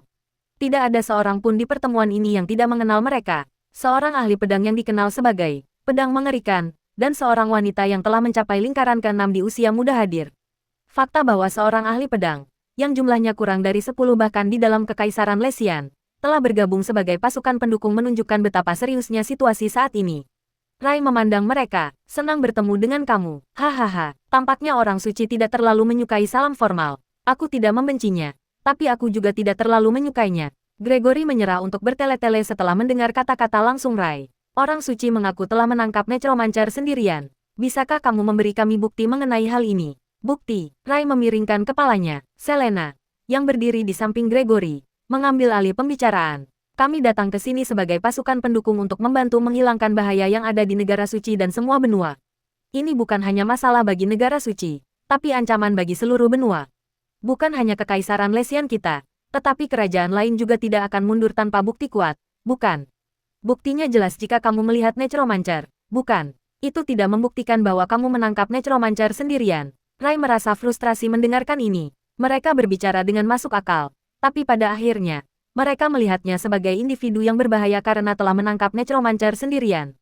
Sepertinya mereka sedang mempertimbangkan apakah akan memastikan posisinya di sini dan saat ini dan, jika perlu, melenyapkannya. Rai tertawa dingin. Apa bedanya bagi negaramu apakah aku menangkap undead sendirian atau bersama orang lain?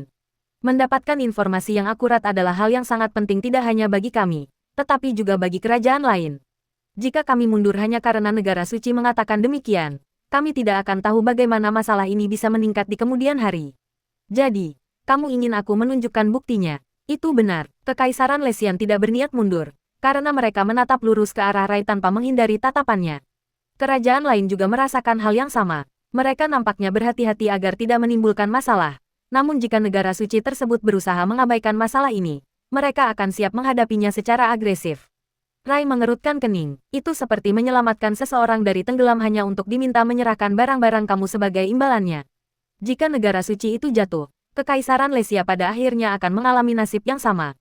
Itu hanya masalah secepatnya. Faktanya, dari sudut pandang mereka, menyelamatkan negara suci, musuh alami ilmu hitam, seharusnya menjadi prioritas utama mereka. Namun, Meski tidak hadir dalam pertempuran, sikap yang mereka tunjukkan kini sepertinya tidak mencerminkan kegagahan para pahlawan perang. Rai berdiri. Kamu ingin melihat bukti? Dia mendekati Gregory dengan ekspresi dingin. Rai segera menciptakan pedang dari mana dan mengangkatnya ke arah Gregory. Gregory, menyadari tindakan orang suci itu, dengan cepat menghunus pedang dari pinggangnya. Namun sebelum pedang Gregory terhunus seluruhnya, pedang Rai sudah berada di tenggorokan Gregory. Aula yang bising menjadi sunyi dalam sekejap. Rai perlahan-lahan menyingkirkan pedangnya dan berkata, apakah ini dianggap sebagai bukti? Saat Gregory memandang dengan tidak percaya, Selena memelototi Rai. Apakah ini sikap resmi yang diambil negara suci terhadap Kekaisaran Lesia? Rai telah mengejeknya. Sikap resmi, sungguh lucu. Eklit, atas panggilan Rai, pintu depan terbuka dan Eklit masuk, membawa sesuatu yang terbungkus kain. Rai telah mengambilnya dan membuka bungkus kain itu di peron. Di sana tergeletak sebuah hati, dingin dan tenang. Kebisingan meletus dari berbagai tempat. Dari hati, yang lebih besar dari kepala manusia, energi magis samar-samar memancar. Seperti yang bisa kau lihat dari energi magisnya, ini adalah jantung naga sejati. Rai mengumumkan, dan gumamannya semakin intensif. Selena memandang hati itu dengan curiga. Apakah itu hati naga yang asli? Jika kamu tidak percaya, kenapa kamu tidak menahannya? Saat dia berbicara, dia menyerahkan hati yang dia pegang, dan Selena dengan enggan menerimanya. Begitu jantungnya lepas dari tangan Rai, sejumlah besar energi magis memenuhi ruangan. Wus, bagi kebanyakan orang, energi magis di udara sudah cukup untuk membuat mereka pingsan, dan ekspresi Selena dipenuhi dengan kepanikan. Itu karena meski dibungkus dengan kain khusus yang digunakan selama upacara pengudusan, hati naga sejati cukup kuat untuk mengeluarkan energi magis. Rai telah mampu menekan energi magis dengan mana miliknya, itulah sebabnya energi itu tidak banyak bocor. Namun, dalam kasus Selena, yang tidak bisa melakukan hal yang sama, kekuatan magis yang melekat pada hati mengalir ke sekeliling. Kehadiran naga sejati yang luar biasa segera menyelimuti ruangan itu. Boom! Kepadatan energi magis menjadi lebih tinggi daripada mana di atmosfer, bahkan membuatnya sulit untuk bernapas. Mananya adalah bau, kecuali jika seseorang adalah pengguna aura tingkat menengah, akan sulit untuk tetap berdiri. Inilah arti sebenarnya dari naga sejati bagi mereka, makhluk yang telah mengakhiri seluruh era kejayaan. Jantungnya ada tepat di depan mata mereka. Sebelum Selena menjadi mabuk oleh energi magis, Rai dengan cepat mengambilnya kembali. Kemudian, seolah-olah disihir, energi yang berputar-putar mulai mereda. Kini, semua mata tertuju pada Rai. Mereka bertanya-tanya apa energi magis yang memancar dari hati dan seberapa kuat naga sejati yang bisa mengatasinya. Mereka juga penasaran dengan identitas Saint muda yang telah menangkap undet itu. Sekali lagi, Rai melihat sekeliling ruangan dan perlahan membuka mulutnya. Entah aku menangkapnya sendiri atau dengan kekuatan gabungan kerajaan suci. Itu sudah cukup menjadi bukti bahwa kerajaan suci memiliki kekuatan untuk membasmi naga sejati dengan kekuatannya sendiri, kan? Kerajaan suci telah memberikan hak untuk menyelidiki ahli nujum ke kerajaan manapun yang mereka inginkan. Bagaimana seharusnya kerajaan suci menafsirkan tindakanmu? Rai menatap Gregory dan Selena dari podium. Sekarang aku bertanya, apakah perilakumu merupakan sikap resmi Kekaisaran Lesia? Suara Rai datar, tapi itu menyiratkan bahwa bergantung pada jawaban mereka. Mungkin ada konflik antara kerajaan suci dan Kekaisaran Lesia. Tentu saja, mereka tidak bisa menjawab masalah diplomatik yang begitu besar. Bagaimanapun, baik Gregory maupun Selena tidak memiliki wewenang untuk melakukan hal tersebut. Mereka juga tidak bisa mengabaikan pertanyaan tentang orang suci itu, karena hal itu dapat menimbulkan masalah tersendiri. Menjawab berarti melampaui batas, dan tidak menjawab berarti tidak sopan terhadap orang suci. Apapun pilihan yang mereka pilih, Kekaisaran Lesia pasti akan menderita kerugian. Gregory menundukkan kepalanya dengan berat. Aku meminta maaf dengan tulus atas kesembronoan kami. Gregory dari Kekaisaran Lesia mengungkapkan penyesalan mendalam atas rasa tidak hormat kami terhadap Holy Kingdom. Aku, Selena dari Kekaisaran Lesia, dengan tulus meminta maaf atas kekasaran kami terhadap kerajaan suci. Orang-orang yang bangga dari Kekaisaran Lesia ini menundukkan kepala mereka. Majelis hanya bisa terkejut dengan sikap mereka. Apa itu Kekaisaran Lesia? Itu adalah negara terkuat di benua itu. Asal mula sebagian besar teknologi ajaib. Mereka membanggakan kekuatan ekonomi, militer, dan politik terkuat di benua ini. Tidak mudah bagi mereka untuk menundukkan kepala pada kerajaan suci. Rai memandang mereka dan berbicara lagi, memastikan untuk melirik perwakilan kerajaan lain juga. Aku harap kamu memahami bahwa setiap kata yang kamu ucapkan berpotensi menimbulkan konflik antar kerajaan. Aku tidak tahu seberapa besar kekuatan yang kamu miliki di kerajaan kamu masing-masing. Tetapi saat kamu duduk di tempat ini, kamu adalah perwakilan dari kerajaan kamu. Ini adalah peringatan terakhirnya dan juga ancamannya. Terlepas dari situasinya, Kerajaan suci telah membuktikan bahwa mereka bisa menangkap ahli nujum dan naga sejati sendirian. Oleh karena itu, tidak perlu lagi menghadapi tekanan dari negara-negara kecil. Setelah pertemuan puncak ini, sebagian besar negara akan menghindari kerajaan suci. Penonton, meski diam, semua mata tertuju pada Rai. Suasananya bergejolak dan tidak dapat diprediksi, namun keadaan di puncak telah berubah. Bahkan orang-orang dari kerajaan lain, yang tadinya bertindak tinggi dan perkasa meskipun berasal dari luar negeri, kini tidak dapat menggunakan kekuasaan mereka dengan baik. Momen itulah yang menyadarkan bahwa Rai tidak boleh dinilai hanya dari usianya yang masih muda. Kefasihan, karisma, dan sikap inklusifnya yang dengan lancar menyelesaikan segalanya pada akhirnya, sangat mustahil untuk percaya bahwa ini adalah sikap seorang pemuda yang mendekati usia 16 tahun. Rai berpikir bahwa dia telah melakukan apa yang perlu dia lakukan, dan sudah waktunya untuk pergi. Tidak peduli apa yang dipikirkan orang lain. Sebagai buktinya, Eclair mengedipkan mata pada Rai dengan satu matanya, mungkin menandakan bahwa dia boleh pergi. Rai memandangnya dan tersenyum tipis. Aku harus segera menghadiri pertemuan puncak sambil melakukan tugas lain, jadi aku akan pergi sekarang. Jika berbaring dapat dianggap sebagai suatu kewajiban, maka itu tentu saja merupakan suatu kewajiban. Dia membungkuk ringan dan melangkah keluar. Bahkan setelah Rai pergi, guncangan puncak masih terasa berat di udara, dan orang-orang tetap membeku. Eclair mengambil alih puncak menggantikan orang suci itu. Dia perlahan melihat sekeliling dan kemudian berbicara. Jadi, apakah ada yang punya pertanyaan lebih lanjut? Atas pertanyaan Eclair, orang-orang yang tadinya duduk diam seperti patung mulai angkat bicara. Apakah kamu benar-benar menangkap ahli nujum itu dengan sihir? Lalu, apakah orang suci itu juga yang membunuh naga aslinya? Meski banyak pertanyaan, Eclair menjawab setiap orang satu persatu. Seperti yang aku katakan sebelumnya, ada beberapa tentara yang mengklaim bahwa orang suci itu menangkap ahli nujum menggunakan sihir.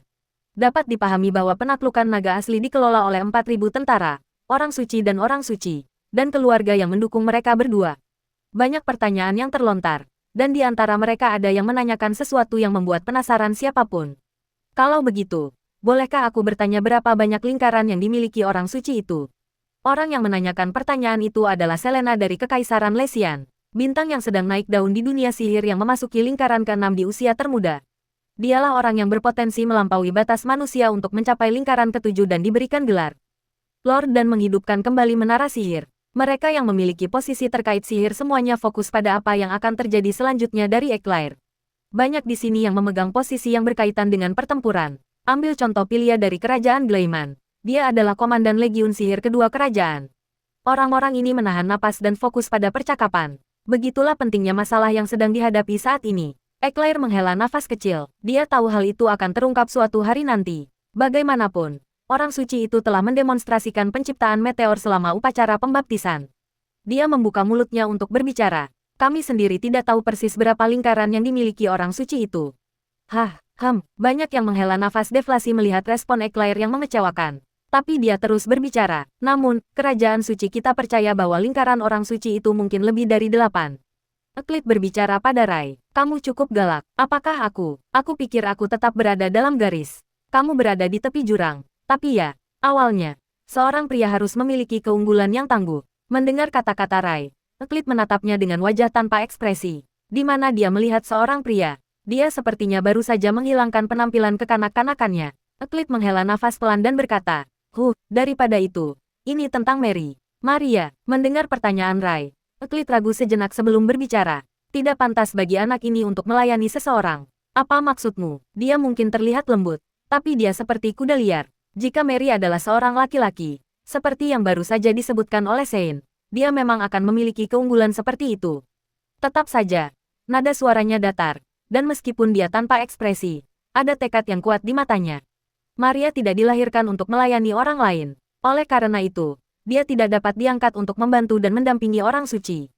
Rai berhenti berjalan dan menatap langsung ke arah Eclair. Meski kamu bilang begitu, kamu belum menyerah pada Mary, kan? Itu adalah sesuatu yang diminta oleh Sein dariku. Keduanya saling memandang dalam diam untuk beberapa saat. Namun, ekspresinya tidak dapat dibaca. Jika dia bermain poker di zaman modern, dia akan sangat sukses dengan poker face itu. Rai berkata pada Eclair, aku tidak tahu bagaimana dia akan dibesarkan. Tapi, aku akan menyerahkan segalanya tentang Mary sepenuhnya padamu. Mungkin yang diinginkan Eclair hanyalah satu kalimat darinya. 3 keluarga pada awalnya adalah sistem yang bergerak berdasarkan perintah. Tanpa perintah, mereka tidak dapat bertindak. Dia memejamkan mata, sedikit menundukkan kepalanya. dan mundur selangkah. Terima kasih. Saat Rai tiba-tiba teringat pada 3 keluarga, Zik terlintas di benaknya. Operasinya berhasil. Jadi dia pasti selamatkan. Apakah dia sudah bangun sekarang? Kalau dipikir-pikir, haruskah aku pergi menemui Zik? Akhir-akhir ini, kamu sepertinya menyukai Zik. Favoritisme itu tidak baik. Ini juga untuk menjaga hubungan antar organisasi. Bagi aku, tidak relevan siapa yang disayangi oleh orang suci. Namun untuk memastikan organisasi dapat mengembangkan hubungan yang lebih erat, menjaga kesetaraan adalah hal yang penting. Yang dia lakukan hanyalah dengan santai menyebutkan, haruskah aku pergi menemui Zik? Tapi reaksi yang terlalu sensitif ini, apa maksudnya? Setelah berpikir sejenak, Rai berbicara. Jadi maksudmu, perhatikan juga 2 keluarga lainnya. Aku hanya berbicara tentang teori organisasi. Mata Eklit yang tanpa ekspresi menatap Rai. Rai juga kembali menatap Eklit, tanpa ekspresi. Maukah kamu membimbingku ke kediaman Zik dulu? Aku harap kamu tidak melupakan apa yang baru saja aku sebutkan. Aku mengerti. Sekarang bimbing aku. Bukan pendapat pribadi aku yang aku ungkapkan, tetapi sesuatu yang aku sebutkan sebagai antisipasi ketika orang suci akan membentuk organisasi nanti. Aku bilang aku mengerti. Bahkan setelah itu, Eklit terus menambahkan komentar. Tentu saja, Rai menganggapnya tidak lebih dari desakan kekanak-kanakan agar Rai menunjukkan ketertarikan.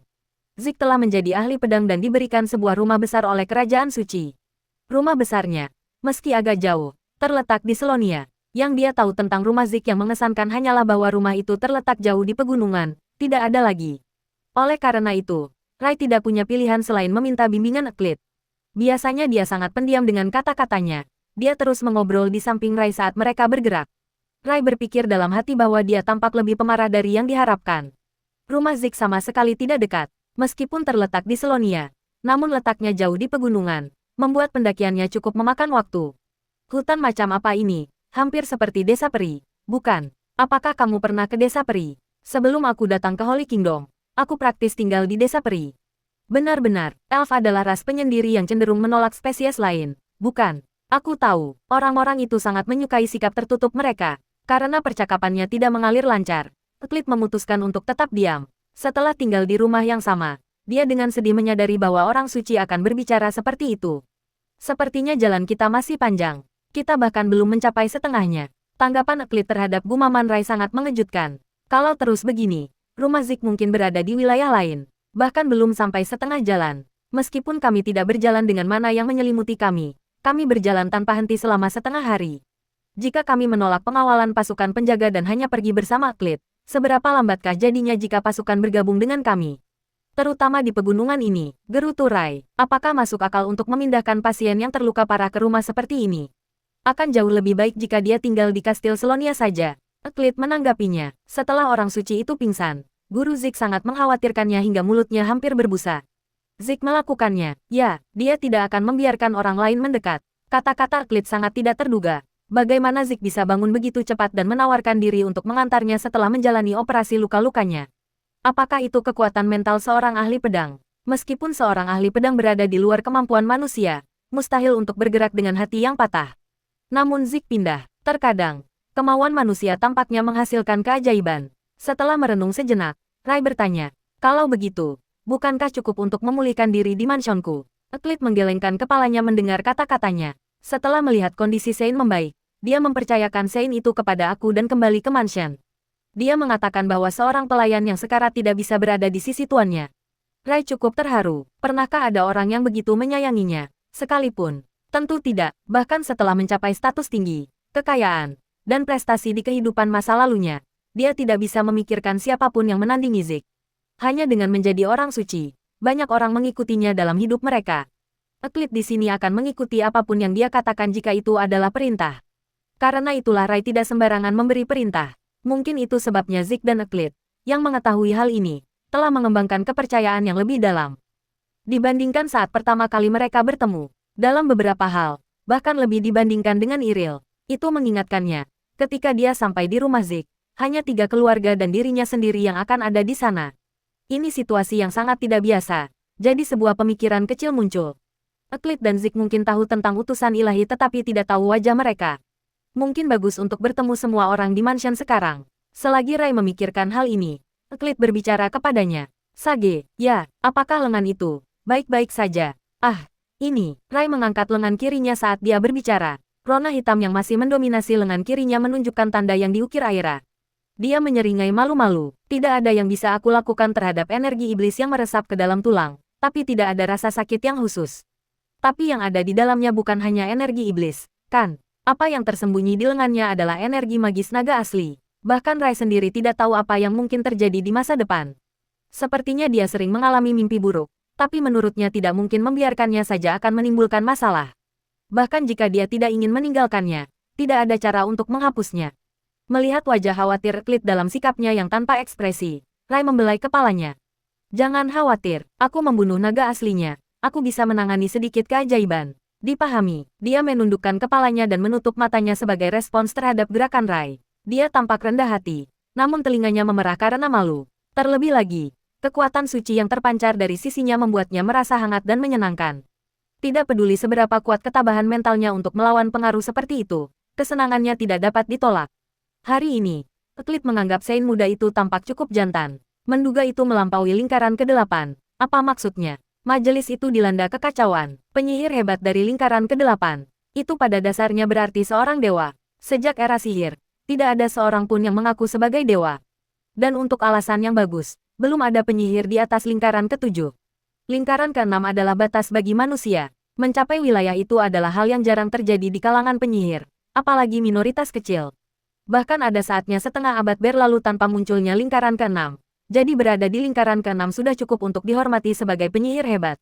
Namun, untuk disebut Lord pada usia 16 tahun, tidak berada di lingkaran ke-5 atau ke-6. Pilia berbicara seolah itu tidak masuk akal. Seorang Lord di era ini tidak mungkin. Kamu tahu ini, bukan?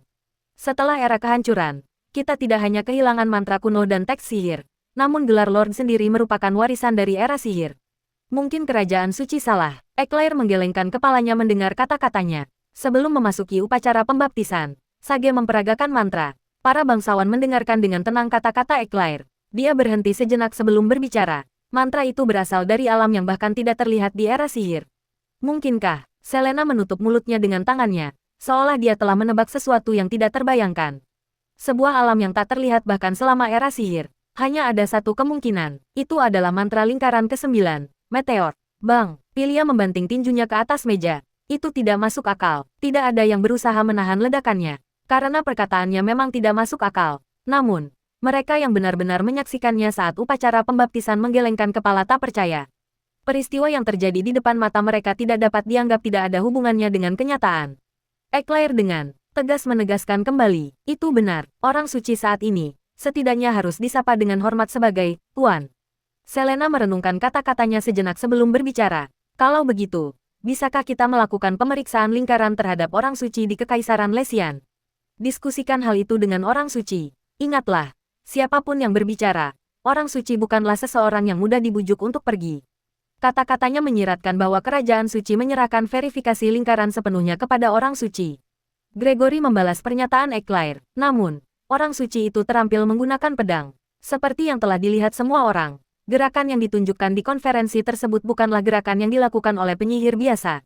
Kerumunan itu mengangguk setuju. Memang benar, tidak ada penyihir yang begitu mahir menggunakan pedang untuk menahannya di tenggorokan pendekar pedang Kekaisaran Lesian sebelum dia bahkan bisa menghunus pedangnya sendiri. Orang seperti itu seharusnya tidak ada. Eclair kehilangan kata-kata. Bagaimana dia bisa menjelaskan seseorang yang menggunakan pedang dan sihir? Orang suci itu adalah seorang dewa, tetapi dia juga menggunakan pedang dengan sangat baik. Itukah yang seharusnya dia katakan? Jika demikian, maka Gregory akan membanting meja sebagai tanggapannya. Bagi Eclair, yang tidak ingin datang ke meja ruang kuliah, itu adalah keputusan yang tidak bisa dia ambil. Pada akhirnya, Eclair memutuskan untuk menghindari pertanyaan itu. Kami tidak memiliki informasi itu. Hanya itu yang perlu dikatakan. Jika mereka sendiri tidak mengetahuinya, bagaimana orang lain bisa membicarakan masalah ini? Sesuai keinginannya, kerajaan lain juga terdiam mendengar tanggapannya. Gumaman memenuhi aula ketika banyak orang merenungkan situasinya, terutama di antara korps tempur yang menangani sihir. Kecuali Selena dan Pilia, para komandan pasukan sihir terlalu banyak berpikir untuk berbicara. Saat ini, sudah menjadi fakta yang pasti bahwa orang suci itu adalah seorang dewa. Akibatnya, mereka harus menyesuaikan perilaku mereka agar sesuai dengan kenyataan ini. Kekaisaran Lesian, yang telah menunjukkan sisi buruknya kepada dewa, sangat prihatin. Untuk ditandai oleh dewa, itu adalah masalah yang lebih penting daripada sekedar ditandai. Tanpa menara sihir saat ini, puncak dari semua penyihir adalah dewa. Apakah para penyihir akan melanggar perintah dewa kecuali jika hal itu sama berbahayanya dengan mengkhianati tanah air mereka? Mereka rela bertindak sebaliknya. Bagaimana jika dewa memutuskan untuk mendirikan menara ajaib? Ini akan menjadi akhir bagi semua bangsa. Struktur komando akademi paling baik dijalankan oleh pengguna lingkaran kelima, dan lingkaran keenam memiliki penyihir kerajaan terkemuka. Tapi siapa yang akan mengajari mereka? Jika menara sihir muncul, para penyihir yang saat ini berafiliasi dengan berbagai akademi akan pergi secara massal. Dengan dugaan penguasa lingkaran ke-8 dan banyak penyihir berkumpul di bawah, mereka dapat membentuk dewan mereka sendiri. Di atas segalanya, mereka lebih memilih untuk berkonsentrasi pada sihir daripada tetap berada di akademi yang sudah rusak. Secara alami, akademi akan menjadi usang, dan kekuatan magis akan berkurang. Sejak konferensi dan seterusnya, setiap kerajaan harus menghidupkan kembali hubungan dengan dewa yang telah mengikat mereka. Tentu saja, mereka memikirkan cara untuk mengundang dewa ke kerajaan mereka dan menjaga hubungan persahabatan. Banyak pemikiran beredar di kepala mereka. Eclair menghela nafas ketika dia mengamati ini. Konferensi itu sepertinya akan segera berakhir. Diskusi lebih lanjut hanya berarti dia akan berbicara pada dirinya sendiri sementara yang lain tenggelam dalam pikiran mereka. Namun, tampaknya hal itu belum berakhir. Gregory dari Kekaisaran Lesian angkat bicara. Setelah konferensi, bisakah kita mendapat kehormatan untuk bertemu dengan orang suci sekali lagi? Yang mana Eclair menggelengkan kepalanya. Aku tidak bisa memberikan jawaban pasti. Kekaisaran Lesian akan tetap berhutang budi kepada Holy Kingdom sampai Saint memberikan jawabannya. Mari kita berhenti di situ saja. Memiliki Swordmaster dan Archmage lingkaran ke-6 sebagai tamu merupakan hal yang menguntungkan bagi Holy Kingdom. Tampaknya kekuatan pemberontak secara bertahap ditumpas. Namun bukan hanya kerajaan Lesian yang berpikir seperti ini. Di kerajaan Glayman, Klein juga memberontak. Apakah tidak apa-apa jika kerajaan Glayman kami juga mengandalkan rahmatmu? Hal yang sama berlaku untuk Gaiman kerajaan Beibon. Mohon izinkan kerajaan Beibon untuk tinggal di kerajaan suci untuk sementara waktu juga. Saat Councilane dan Komandan Gaiman berbicara, Eclair menghela nafas pelan. Mereka yang menginginkannya boleh tinggal di Holy Kingdom. Secara nominal, mereka adalah pasukan pendukung yang datang untuk membantu kerajaan suci. Jika mereka ditolak sekarang, kerajaan suci akan berada dalam posisi yang sulit. Akan lebih baik jika mengakomodasi keinginan mereka dan mendapatkan manfaat yang sesuai. Anak itu akan mengalami kesulitan. Bahkan jika dia tidak memusatkan perhatiannya sendiri, dia sudah menyukai anak itu pada tingkat manusia. Terlepas dari menjadi Saint atau Lord, dia menjadi begitu terikat sehingga dia tidak keberatan kapanpun dan dimanapun mereka datang ke kediaman pribadinya, sampai-sampai dia tidak lagi peduli dengan formalitas. Dia dapat dengan jelas melihat situasi sulit yang akan terjadi pada Rai. Kemungkinan besar akan sering ada lamaran pernikahan, dan akan ada orang-orang yang secara agresif mengejarnya dengan cara fisik. Kekayaan dan kehormatan, kesenangan, dukungan kuat, dan wanita. Bagi Rai yang masih muda, masih banyak trik kotor yang belum ia alami. Namun, ada sesuatu yang dia tidak ketahui. Rai sudah berkali-kali mengalami trik kotor seperti itu di era modern. Tekanan dunia politik, pengucilan dari kalangan medis, dan lain sebagainya. Rai telah menghadapi dan mengatasi skema semacam itu. Dan sekarang, terlebih lagi, dia telah memperoleh kekuatan untuk mengalahkan orang lain. Kebanyakan trik tidak akan berhasil padanya. Sesampainya di kediaman Zik, keduanya disambut di pintu masuk oleh seorang pelayan yang menunggu. Selamat datang, Saint dan keluarga Belakoh. Saat mereka balas melambai, pelayan itu menundukkan kepalanya dan membimbing mereka ke satu sisi. Zik ada di kamar tidurnya. Silakan lewat sini. Mereka mengikuti pelayan itu saat dia memimpin jalan. Kediaman Zik tidak memiliki taman atau danau, tapi memiliki tempat latihan berperabotan lengkap yang bisa dianggap kelas 1. Tempat tinggalnya sendiri tidak suram, namun juga tidak didekorasi secara mewah. Dinding abu-abu kuno dan lumut serta tanaman merambat yang menempel di sana sekilas berpadu serasi. Di tempat latihan, para ksatria sedang berdebat, dan suara benturan pedang kayu terdengar jelas. Rai terkekeh melihatnya. Tempat tinggalnya sendiri sangat mirip dengan Zik. Itu adalah tempat yang mencerminkan kepribadiannya dengan baik. Saat Rai melangkah masuk ke dalam kediaman, dia sedikit terkesiap kagum. Interiornya membuat orang melupakan eksteriornya yang kuno dan halus, karena sangat mewah.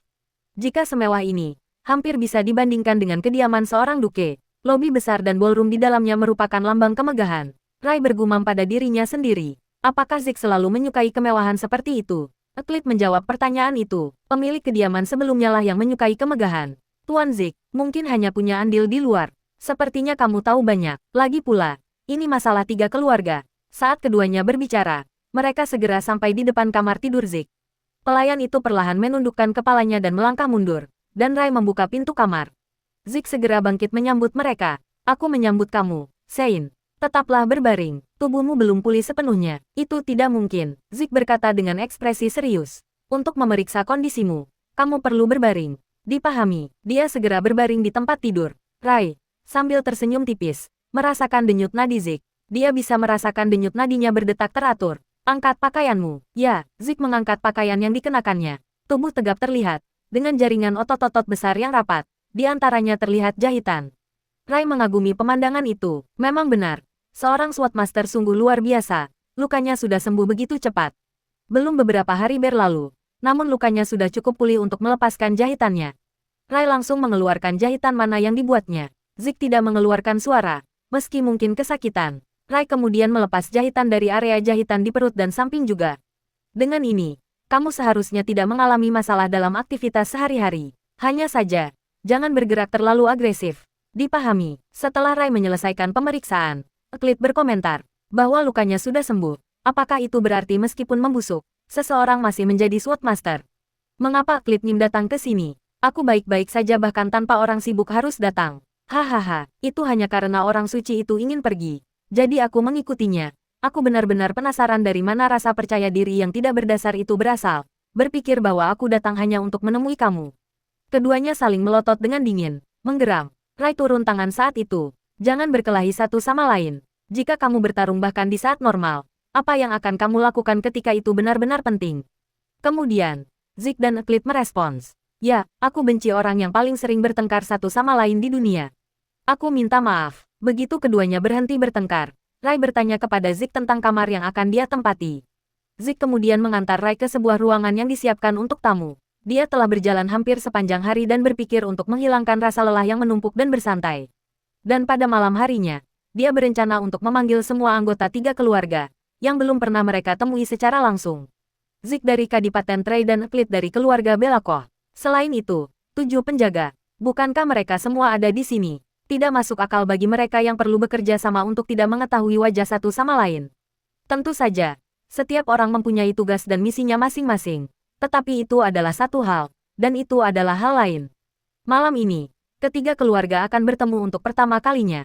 Saat makan malam akan dimulai, Rai berkata dia akan menyiapkannya sendiri, yang mengejutkan Zik dan Klit, dan mereka mencoba menghalanginya. Tapi Rai melambaikan tangannya dan menyiapkan makan malam. Karena tidak bisa duduk diam, para pelayan mengawasinya, dan Rai menatap mereka dengan pandangan meyakinkan, mempersiapkan diri untuk acara barbeque yang selalu dia lakukan di era modern. Dengan menggunakan mana, dia membuat pedang dan dengan rapi memotong batu-batu kecil di taman untuk membuat tungku api. Kemudian dia meletakkan piring besi kecil di atasnya untuk membuat pemanggang barbeque yang sempurna.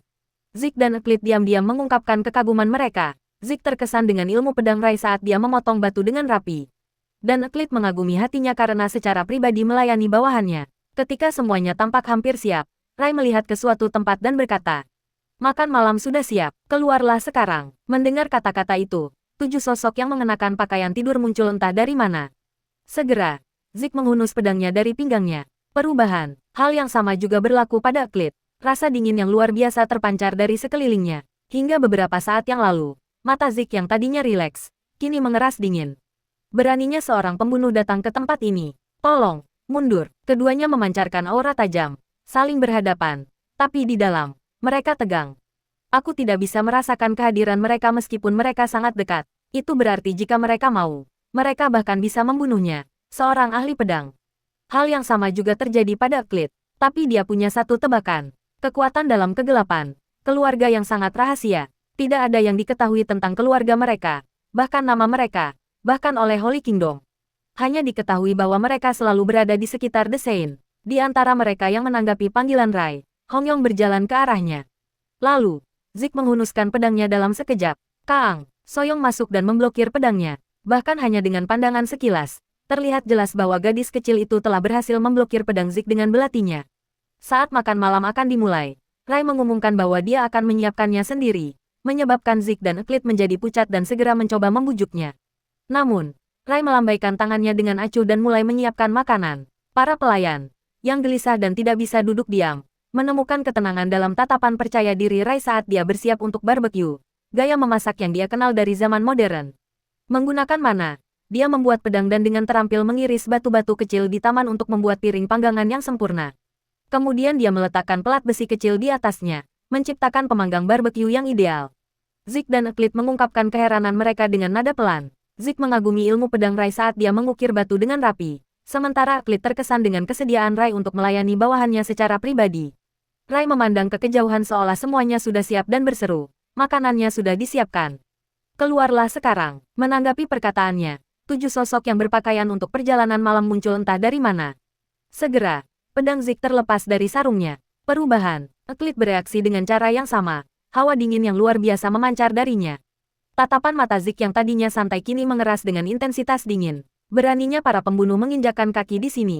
Geramnya. Mundur. Saran Euclid. Meskipun ada ketegangan, mereka tetap waspada di dalam. Berpikir, kami bahkan tidak merasakannya begitu dekat. Ini berarti jika mereka mau, orang-orang ini bahkan bisa membunuh seorang ahli pedang seperti mereka. Euclid juga mempunyai kecurigaan mengenai garis keturunan mereka yang tidak diketahui. Kekuatan rahasia. Keluarga rahasia yang namanya bahkan tidak diketahui oleh Holy Kingdom. Yang diketahui tentang mereka hanyalah bahwa mereka selalu berada di dekat orang suci itu. Hong Yong berjalan menuju Rai setelah dia memanggil mereka. Pedang Zik langsung terhunus. Kang, Soyonglah yang mencegat pedang Zik dengan belatinya, meski bertubuh kecil. Soyong berkata pada Zik, kami bukan musuh, sarungkan pedangmu. Bagaimana kita bisa mempercayai hal itu? Dia membalas, jika kami adalah musuhmu, kamu tidak akan bernapas lagi. Katanya terus terang, sebuah pernyataan yang bukan arogansi melainkan fakta. Yang terkecil, di antara ketujuh orang itu telah memblokir pedang Zik. Jelaslah bahwa mereka semua adalah ahli pedang atau memiliki kekuatan yang lebih besar. Jika mereka musuh, mereka bisa dengan mudah membunuh mereka dengan santai, membiarkan mereka mati tanpa mengetahui alasannya. Zik memandang Rai, yang mengangguk setuju dengan kata-katanya. Zik dan Euclid akhirnya menurunkan permusuhan mereka. Mendekati Rai, Hong Yong berlutut dengan satu kaki. Aku, Hong Yong, salah satu penerima, menyapa orang suci. Zik dan Euclid kemudian memahami bahwa mereka berasal dari salah satu sudut dari 3 keluarga mereka sendiri. Ini adalah kelompok rahasia, di mana dan bagaimana mereka berlatih untuk mendapatkan kekuatan seperti itu. Sadar atau tidak sadar akan pikiran mereka, Rai perlahan membuka matanya dan dengan sungguh-sungguh menyatakan, aku menelepon kamu untuk masalah penting. Melihat ekspresi seriusnya, 6 anggota 7 penjaga lainnya berlutut di tempatnya. Beri kami perintahmu. 7 pedang suci-suci menunggu perintah mereka. Ekspresi mereka tanpa emosi, siap untuk memenuhi arahan apapun, bahkan jika itu berarti pembunuhan. Mereka tidak memberikan kasih sayang mereka dengan enteng, karena keraguan-raguan sesaat pun yang disebabkan oleh emosi dapat menggagalkan serangan pedang. Rai kemudian memberikan perintah tak terduga kepada ketujuh orang itu. Makan bersama. 3 keluarga sangat terkejut sehingga mereka meminta konfirmasi. Kami memohon maaf, kami tidak mendengar dengan benar. Silakan ulangi perintah kamu. Ketujuh penjaga akan makan bersama. Absurditas perintah tersebut tidak hanya mengejutkan 7 penjaga tetapi juga Zik dan Euclid. Memikirkan bahwa perintah aneh seperti itu adalah alasan dia bersikeras menyiapkan makanannya sendiri. Chongyong kemudian angkat bicara. Sein, kita tidak boleh mengungkapkan diri kita sendiri. Karena itu, namun keberatannya dipotong oleh Hieo Liong, dengan rambut merahnya yang khas, yang memelototinya. Chongyong, apakah kamu tidak mematuhi perintah? Tanda-tanda pisau muncul dari lengan bajunya menunjukkan sifat absolut dari keteraturan di antara mereka. Chongyong menutup matanya dan menyetujui dengan tenang. Aku salah bicara, Chongyong. Aku akan mengikuti perintahnya. Aku akan mengikuti perintahnya. Aku akan mengikuti perintahnya. Itu melegakan. Apa yang dia rasa melegakan? Saat dia menyebarkan mana dari tongkat yang dia gunakan untuk membasmi troll, tidak jelas. Chongyong memang nyaris lolos dari nyawanya. Duduk mengelilingi meja bundar. Mereka masing-masing mengenakan jubah dengan warna berbeda. Orang berjubah emas bergumam. Gagal. Mendengar kata-katanya, jubah merah itu berteriak. Apakah kamu menyadari betapa banyak yang telah kami investasikan dalam rencana ini? Simon tertangkap. Hehe. Tanpa ahli nujum, kita tidak bisa melanjutkan. Bukan. Kita harus melakukan sesuatu. Sekarang keberadaan kita telah diketahui oleh orang tua kerajaan suci. Kita tidak punya banyak waktu. Kalau begitu, apakah kita akan menyerang Holy Kingdom lagi? Tidak, karena kita tidak lagi memiliki kartu undet. Holy Kingdom telah kehilangan nilai strategisnya. Tidak perlu menyerangnya sekarang. Itu tidak akan mempengaruhi rencana besar kita.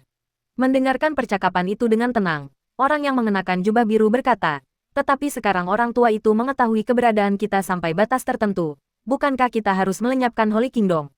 Jubah merah itu mengerutkan kening dan menggelengkan kepalanya. Tidak, kita tidak bisa menyentuh kerajaan suci sekarang. Mengapa demikian? Jubah merah itu gemetar ketakutan saat dia berbicara. Ada monster di Holy Kingdom. Kita tidak bisa menyentuh Holy Kingdom sampai monster itu menghilang. Monster, apakah kamu berbicara tentang pendekar pedang penyihir yang membunuh naga tulang? Ya, itu monsternya. Lalu apa yang harus kita lakukan sekarang? Dengan pendekar pedang penyihir yang bahkan membunuh naga tulang yang duduk di kerajaan suci, rencana apapun yang kita buat akan sia-sia. Mungkin ada satu cara, yang lain fokus pada kata-kata jubah merah. Setelah jeda, dia berbicara, kami akan mengirim orang suci itu ke kerajaan lain. Jubah lainnya tampak agak enggan dengan sarannya, kirim orang suci ke kerajaan lain. Lalu bagaimana? Setelah mengirimnya jauh, akankah kita menyerang Holy Kingdom? Bagaimana jika orang suci itu kembali? Sejak Simon ditangkap, tidak ada di antara kami yang memiliki kekuatan untuk menghadapi orang suci secara langsung. Bahkan Simon tidak bisa menghadapi konfrontasi langsung. Hehe, heh.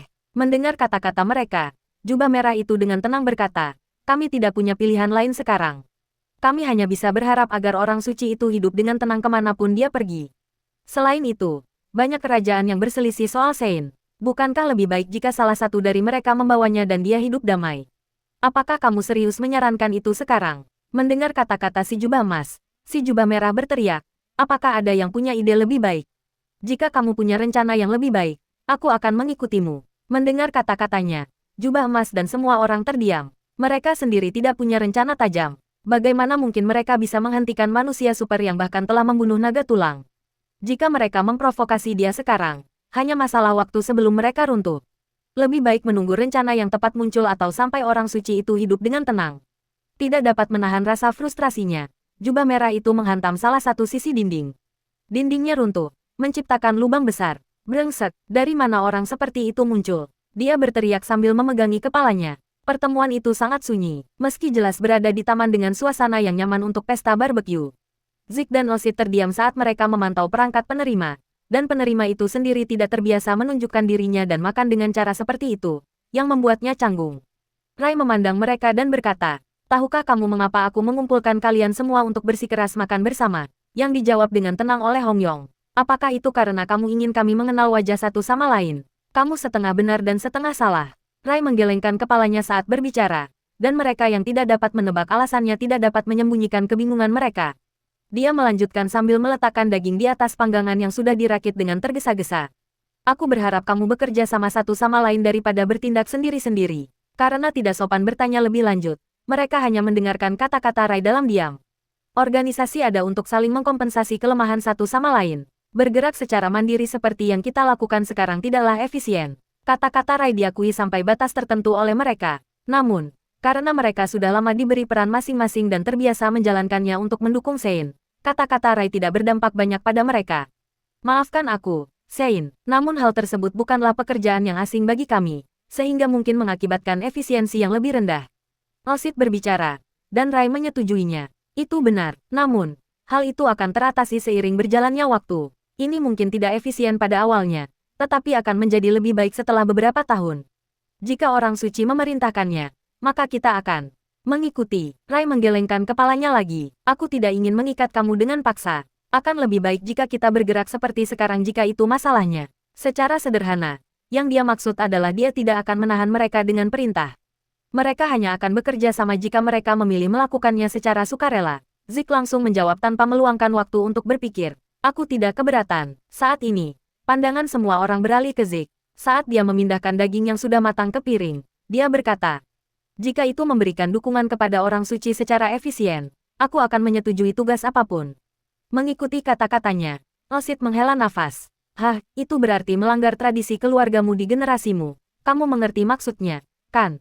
Tugas keluarga Traidukal adalah memastikan keselamatan orang suci. Ini hanyalah memilih cara yang lebih efisien untuk memenuhi tugas itu. Tatapan Zik yang tak tergoyahkan membuat Osit terdiam. Tampaknya ia sudah siap sepenuhnya mengikuti saran Rai, bahkan membeberkan tugas yang diberikan kepada keluarganya.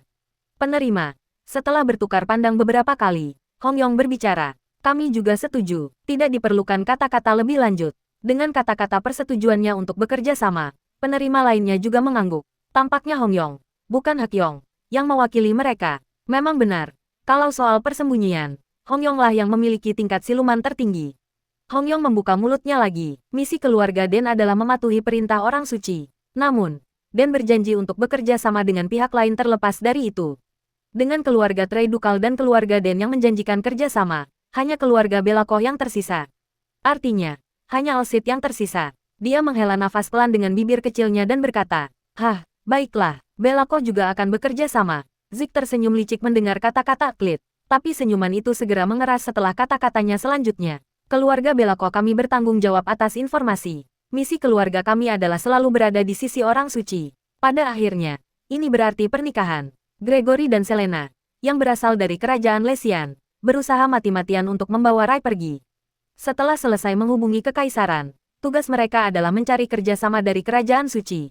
Namun, kerajaan suci dengan tegas menyatakan dalam negosiasi bahwa mereka harus meyakinkan orang suci itu sendiri. Jadi mereka tidak punya pilihan selain memberikan kesan yang baik. Misalnya, Gregory membantu tentara kerajaan suci berlatih di pagi hari. Tampaknya hal itu dilakukan dengan persetujuan kerajaan suci. Namun kenyataannya, hal itu tidak terjadi. Seorang Swordmaster mengajar prajurit biasa. Dari sudut pandang kerajaan suci, hal itu jelas menguntungkan, tapi juga membawa tekanan tersendiri. Namun, Gregory tidak berhenti di situ. Dia juga berpartisipasi dalam perdebatan dengan para ksatria. Berkat dia, keterampilan para paladin meningkat pesat. Bagaimana dengan Selena? Dia dengan penuh semangat mengadakan ceramah tentang teori sihir, matematika, dan pengenalan pertarungan sihir, mendorong pertumbuhan para penyihir. Bukan berarti kerajaan suci tidak memiliki penyihir. Sama seperti pendeta dan ulama di negara lain, ada banyak orang di Holy Kingdom yang bisa menggunakan mana, termasuk korps sihir dan ksatria. Bagi para penyihir ini, kesempatan untuk mendengar teori yang ditetapkan dan dikembangkan di kekaisaran sangatlah langka. Tentu saja, jumlah pesertanya sangat banyak, dan ceramahnya sangat populer sehingga orang-orang berdiri di sana. Sekarang, situasinya telah mencapai titik di mana Holy Kingdom tidak bisa menghentikan mereka sendirian. Kerajaan sucilah, yang kekuatan militernya meningkat, namun kerajaan Lesialah yang menikmatinya. Jika mereka menerima bantuan seperti itu, mereka harus menjanjikan imbalan. Meskipun itu hanya basa-basi. Jika Gregory dan Selena meminta bujukan kepada Sein, mustahil untuk menolak. Ini tidak seperti mereka meminta untuk mengirim orang suci ke negara mereka, tetapi hanya untuk berbicara atas nama mereka, dan bagaimana hal itu bisa ditolak. Dan dari sudut pandang kerajaan suci, kondisinya belum tentu buruk. Jika berbicara baik tentang orang suci meningkatkan kekuatan militer, tentu saja hal itu akan disambut baik. Selama negosiasi, Rai menarik perhatian Kekaisaran Lesian. Kerajaan suci menganggap kecil kemungkinan Rai akan sepenuhnya menyerahkan diri kepada kekaisaran hanya karena mereka memujinya. Bukan hanya Kekaisaran Lesia yang mencoba memenangkan hati Holy Kingdom. Kerajaan Beibon dan Kerajaan Gleimen juga melakukan tindakan yang bermanfaat bagi kerajaan suci. Kerajaan Beibon yang kaya sumber daya dan maju secara ekonomi memobilisasi serikat pedagang untuk menciptakan peluang komersial bagi kerajaan suci. Dan Kerajaan Gleimen, yang terkenal dengan tentaranya yang berkualitas tinggi yang dilatih dengan metode yang diteliti dan dikembangkan secara independen. Secara langsung dibantu dengan tentara mereka, pelatihan. Alasan negara-negara lain melakukan perbuatan baik tersebut juga sama. Mereka juga menginginkan orang suci saat ini. Rai memiliki kemampuan magis yang dianggap setidaknya setingkat Lord dan ilmu pedang yang tidak kalah bahkan melawan Gregory, seorang master pedang yang dikenal sebagai pedang yang mengerikan. Terlebih lagi, kefasihannya yang mendominasi semua orang yang hadir dalam pertemuan tersebut, diidam-idamkan oleh semua bangsa. Tentu saja, jika Rai memilih untuk tidak pergi ke negara manapun, semua usahanya akan sia-sia. Berkat ini, kerajaan suci menjerit kesakitan. Pengaruh Rai di Holy Kingdom hampir setara dengan pengaruh Paus. Bagaimanapun, dialah pahlawan perang ini. Tergantung pada kontribusi seseorang dalam perang, medali atau gelar akan diberikan. Tentu saja, tidak ada tempat yang lebih tinggi atau lebih rendah untuk menyandang gelar Sein, tapi wajar jika akan ada hadiahnya. Hal ini akan berlanjut setelah pemberontakan berhasil dipadamkan dan situasi telah tenang. Bagaimanapun, masih banyak pemberontak di wilayah barat. Fiu, akhirnya aku mengeluarkan sedikit tenaga. Iril menyeka keringat di dahinya dan menghela nafas. Dia sibuk memberitahu negara-negara tetangga dan Kekaisaran Lesia atas nama kerajaan suci bahwa insiden telah berakhir dan meminta dukungan untuk pemulihan kota. Tentu saja, mereka dengan mudah menerima permintaan kerajaan suci. Pada saat ini, kerajaan suci berada pada posisi kekuasaan atas, dan negara-negara di sekitarnya berada pada posisi bawahan. Bawah, bisa dikatakan begitu. Merekalah yang berada dalam situasi yang disesalkan. Oleh karena itu, mereka mau tidak mau harus memperhatikan suasana hati kerajaan suci. Secara tidak sengaja, kerajaan suci telah melampaui Kekaisaran Lesian. Ini mungkin hanya supremasi sesaat, tapi itu adalah momen ketika mereka menjadi negara terkuat. Tugas diplomatik penting seperti itu biasanya diemban oleh Iril. Dan karena itu, dia akhirnya punya waktu istirahat. Duduk di meja di kantornya, dia dengan santai membuka matanya sambil menikmati waktu minum teh setelah sekian lama. Omong-omong tentang keluarga Belakoh, ada lebih banyak informasi yang salah daripada yang aku kira. Apakah mereka memang ada hubungannya dengan masalah itu? Ada 3 keluarga terkemuka yang dikenal Iril juga. Setelah mengenal mereka semua sejak kecil, dia akrab dengan mereka dan mempercayai kemampuan mereka. Dia sudah lama penasaran dengan banyak keanehan yang ada di keluarga Belakoh dan telah memerintahkan penyelidikan terhadap hal tersebut. Terlepas dari kenyataan bahwa itu adalah tugas yang sulit bahkan bagi keluarga Gaiter, yang berperan sebagai telinga orang suci. Satu hal yang jelas, dari segi informasi, keluarga Gaiter memiliki keunggulan dibandingkan keluarga Belakoh. Begitulah cara dia diam-diam mengetahui tentang keluarga Belakoh. Terlalu berisiko untuk menyusup ke dalam keluarga secara langsung, tetapi melalui pertarungan intelijen yang tiada akhir dan penyebaran koin emas di sana-sini. Satu fakta diketahui. Itu tentang kepala keluarga Belakoh. Meskipun terdengar bahwa mereka mempraktikkan sihir, tidak ada rincian pasti yang diketahui. Terlebih lagi, bahkan mereka yang memegang posisi penting di Holy Kingdom belum pernah melihat kepala Belakoh, sehingga identitas mereka tidak diketahui. Tapi Iril sudah mengetahui siapa kepala keluarga itu. Belakoh si Eklit, resah. Tangannya sedikit gemetar saat dia meminum tehnya. Dia tidak pernah menyangka bahwa bukan penerusnya melainkan kepala keluarga yang akan melayani Sein. Apalagi usianya masih terbilang muda. Meski begitu, dia berada dalam posisi memimpin sebuah keluarga. Apa yang mungkin menjadi tujuan kepala keluarga untuk rela melayani sebagai pelayan orang suci? Sebuah firasat buruk terlintas di benaknya. Aira mengerutkan kening saat dia melihat keluar jendela. Ada bau tidak sedap di udara. Indranya yang tajam, yang biasa selama hampir 1000 tahun, memberitahunya bahwa sesuatu yang tidak menguntungkan sedang terjadi di suatu tempat yang tidak dia ketahui. Intuisinya hampir tidak pernah salah. Aira menyisir rambut seputih saljunya ke belakang telinga sambil menatap ke kejauhan. Apa yang akan dia lakukan sekarang? Bagi seorang elf, beberapa tahun hanyalah momen singkat, namun waktu terasa berjalan terlalu lambat. Dia sangat menantikan hari di mana mereka akan bertemu lagi, penasaran dengan wujud apa yang akan dia ambil ketika dia mendekatinya. Hiei, pertumbuhan manusia cukup pesat, dia akan segera kembali, sudah tumbuh menjadi pria yang baik, tersesat dalam imajinasi bahagianya. Dia tidak sadar. Tidak menyadari bahwa saingannya untuk Rai perlahan-lahan bertambah jumlahnya. Tidak, sekarang seluruh negara berusaha untuk mengklaim Rai sebagai milik mereka sendiri. Zik tidak hanya menjadi kaku seperti batu karena kata-kata Klit, 7 penjaga juga, dan bahkan Rai, telah membeku. Khusus bagi Rai, itu adalah sesuatu yang bahkan tidak pernah dia pertimbangkan. Klit menghela nafas melihat reaksi mereka. Hah, inilah kenapa aku belum mau memberitahumu. Bagaimana misi keluarga kami bisa begitu merepotkan. Pernyataannya saja sudah cukup untuk membingungkan 7 penjaga juga. Itu misi yang diberikan kepada keluarga kita. Mendengar kata-kata Soyung, Klit kembali ke keadaan tanpa ekspresi dan menjawab. Yaitu, sekarang semuanya sudah terbuka. Tidak ada yang bisa disembunyikan. Rencananya untuk membangun hubungan baik dan mendekatinya telah hancur. Klit meraih tangan Rai. Sekarang setelah terungkap, aku tidak akan bersembunyi lagi. Menurutmu mengapa aku menawarkan diri menjadi pelayan? Saat Klit menanyakan hal ini, sepertinya ada kemungkinan yang tak terhitung jumlahnya. Zik menutup mulutnya dengan tangannya dan berbicara dengan tatapan seolah sedang melihat monster. Mungkinkah kamu mengincar semua ini? Ya, astaga, misi keluarga adalah mutlak. Itu adalah sesuatu yang tidak dapat dibantah. Tapi, bagaimana mungkin pewaris seorang bangsawan bersedia menjadi pelayan? Memang benar, seseorang tidak boleh pilih-pilih tentang cara untuk mencapai tujuannya. Rai menarik tangannya dan berbicara. Tunggu, aku belum berencana menikah. Gambaran dirinya melawan ahli nujum dengan berani langsung digantikan oleh wajah yang diwarnai kebingungan. Namun, suara Klit tetap datar dan tidak berubah. Aku juga tidak berniat untuk segera menikah. Tidak perlu terburu-buru, kita bisa meluangkan waktu kita. Yang terpenting, kamu masih berusia 15 tahun. Kamu memiliki 2 tahun lagi sampai kamu dewasa. Jangan terlalu terburu-buru, 2 tahun masih terlalu cepat bagiku. Pada saatnya nanti, kamu mungkin berubah pikiran. Sepertinya tidak ada kata-kata yang bisa tersampaikan. Melihat reaksi Zik dan 7 penjaga, sepertinya misi keluarga terlalu penting untuk berani mengatakan sebaliknya. Mengganggu misi keluarga lain jelas-jelas melewati batas, jadi mereka tidak bisa berbicara sembarangan.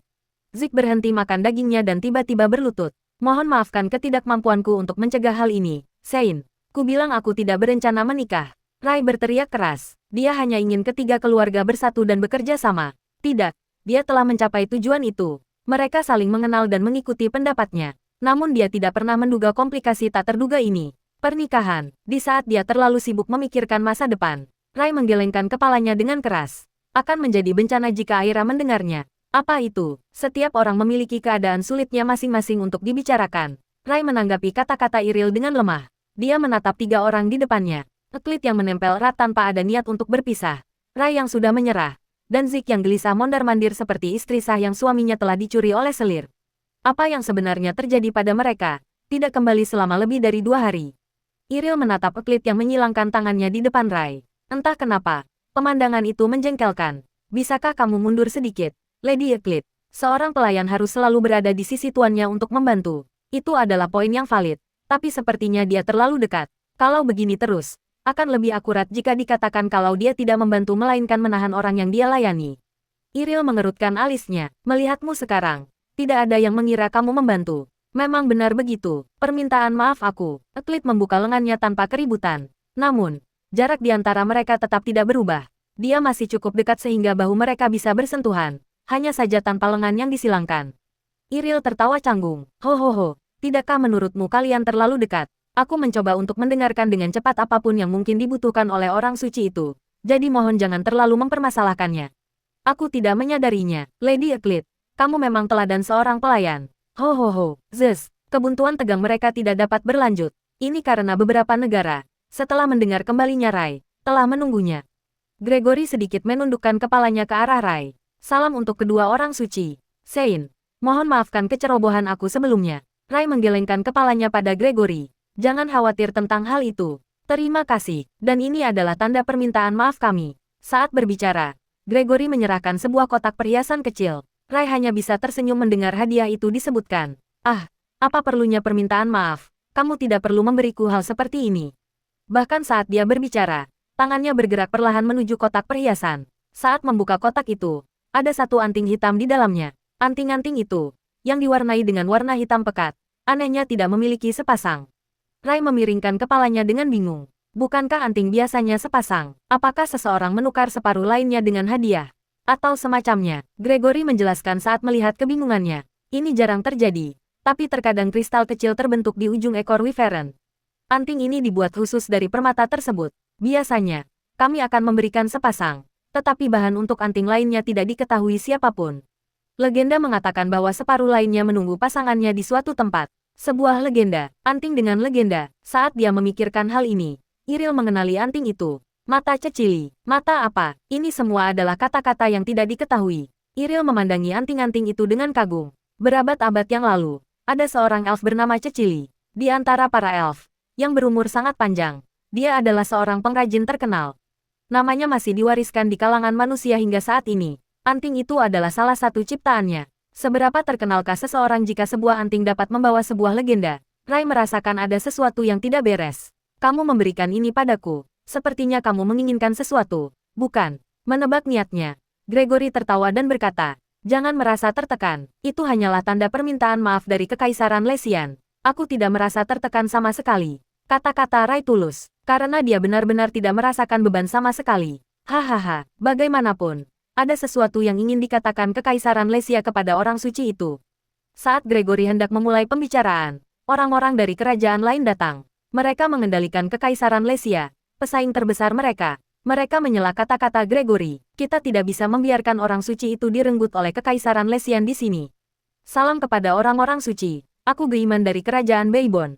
Kami dari Kerajaan Beibon ingin. Salam kepada orang bijak. Aku. Gara-gara mereka, beberapa cerita jadi campur aduk. Rai menggelengkan kepalanya di tengah kekacauan itu. Mencoba mengatur pembicaraan. Tenang, aku akan mendengarkan semuanya.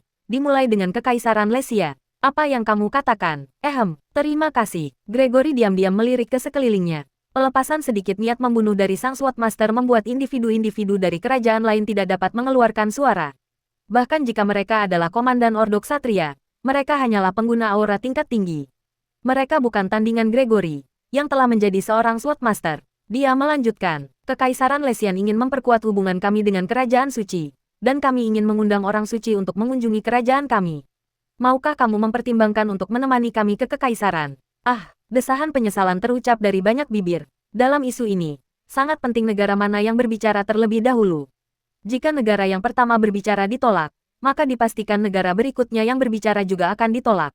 Sebab, jika permintaan negara sebelumnya ditolak dan negara berikutnya diterima, maka akan tercipta situasi tidak adil mengenai siapa yang diuntungkan dan siapa yang tidak.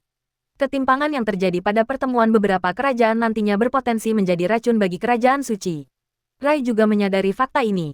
Kekaisaran Lesia menginginkanku, mungkin untuk menguji kekuatan militer yang ditunjukkan selama konferensi. Karena Rai tidak tahu apa yang dibicarakan setelah dia meninggalkan pertemuan sebelumnya. Dia hanya bisa menebak-nebak. Kenyataannya, kehebatan militer Rai terbukti benar. Ada banyak saksi yang membuktikannya. Dan dia bahkan memiliki hati naga sejati. Rai merenungkan masa depan sejenak.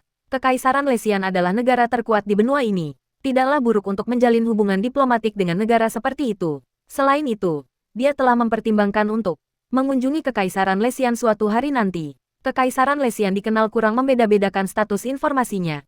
Dan terdapat cukup banyak orang yang berfokus terutama pada pengetahuan medis.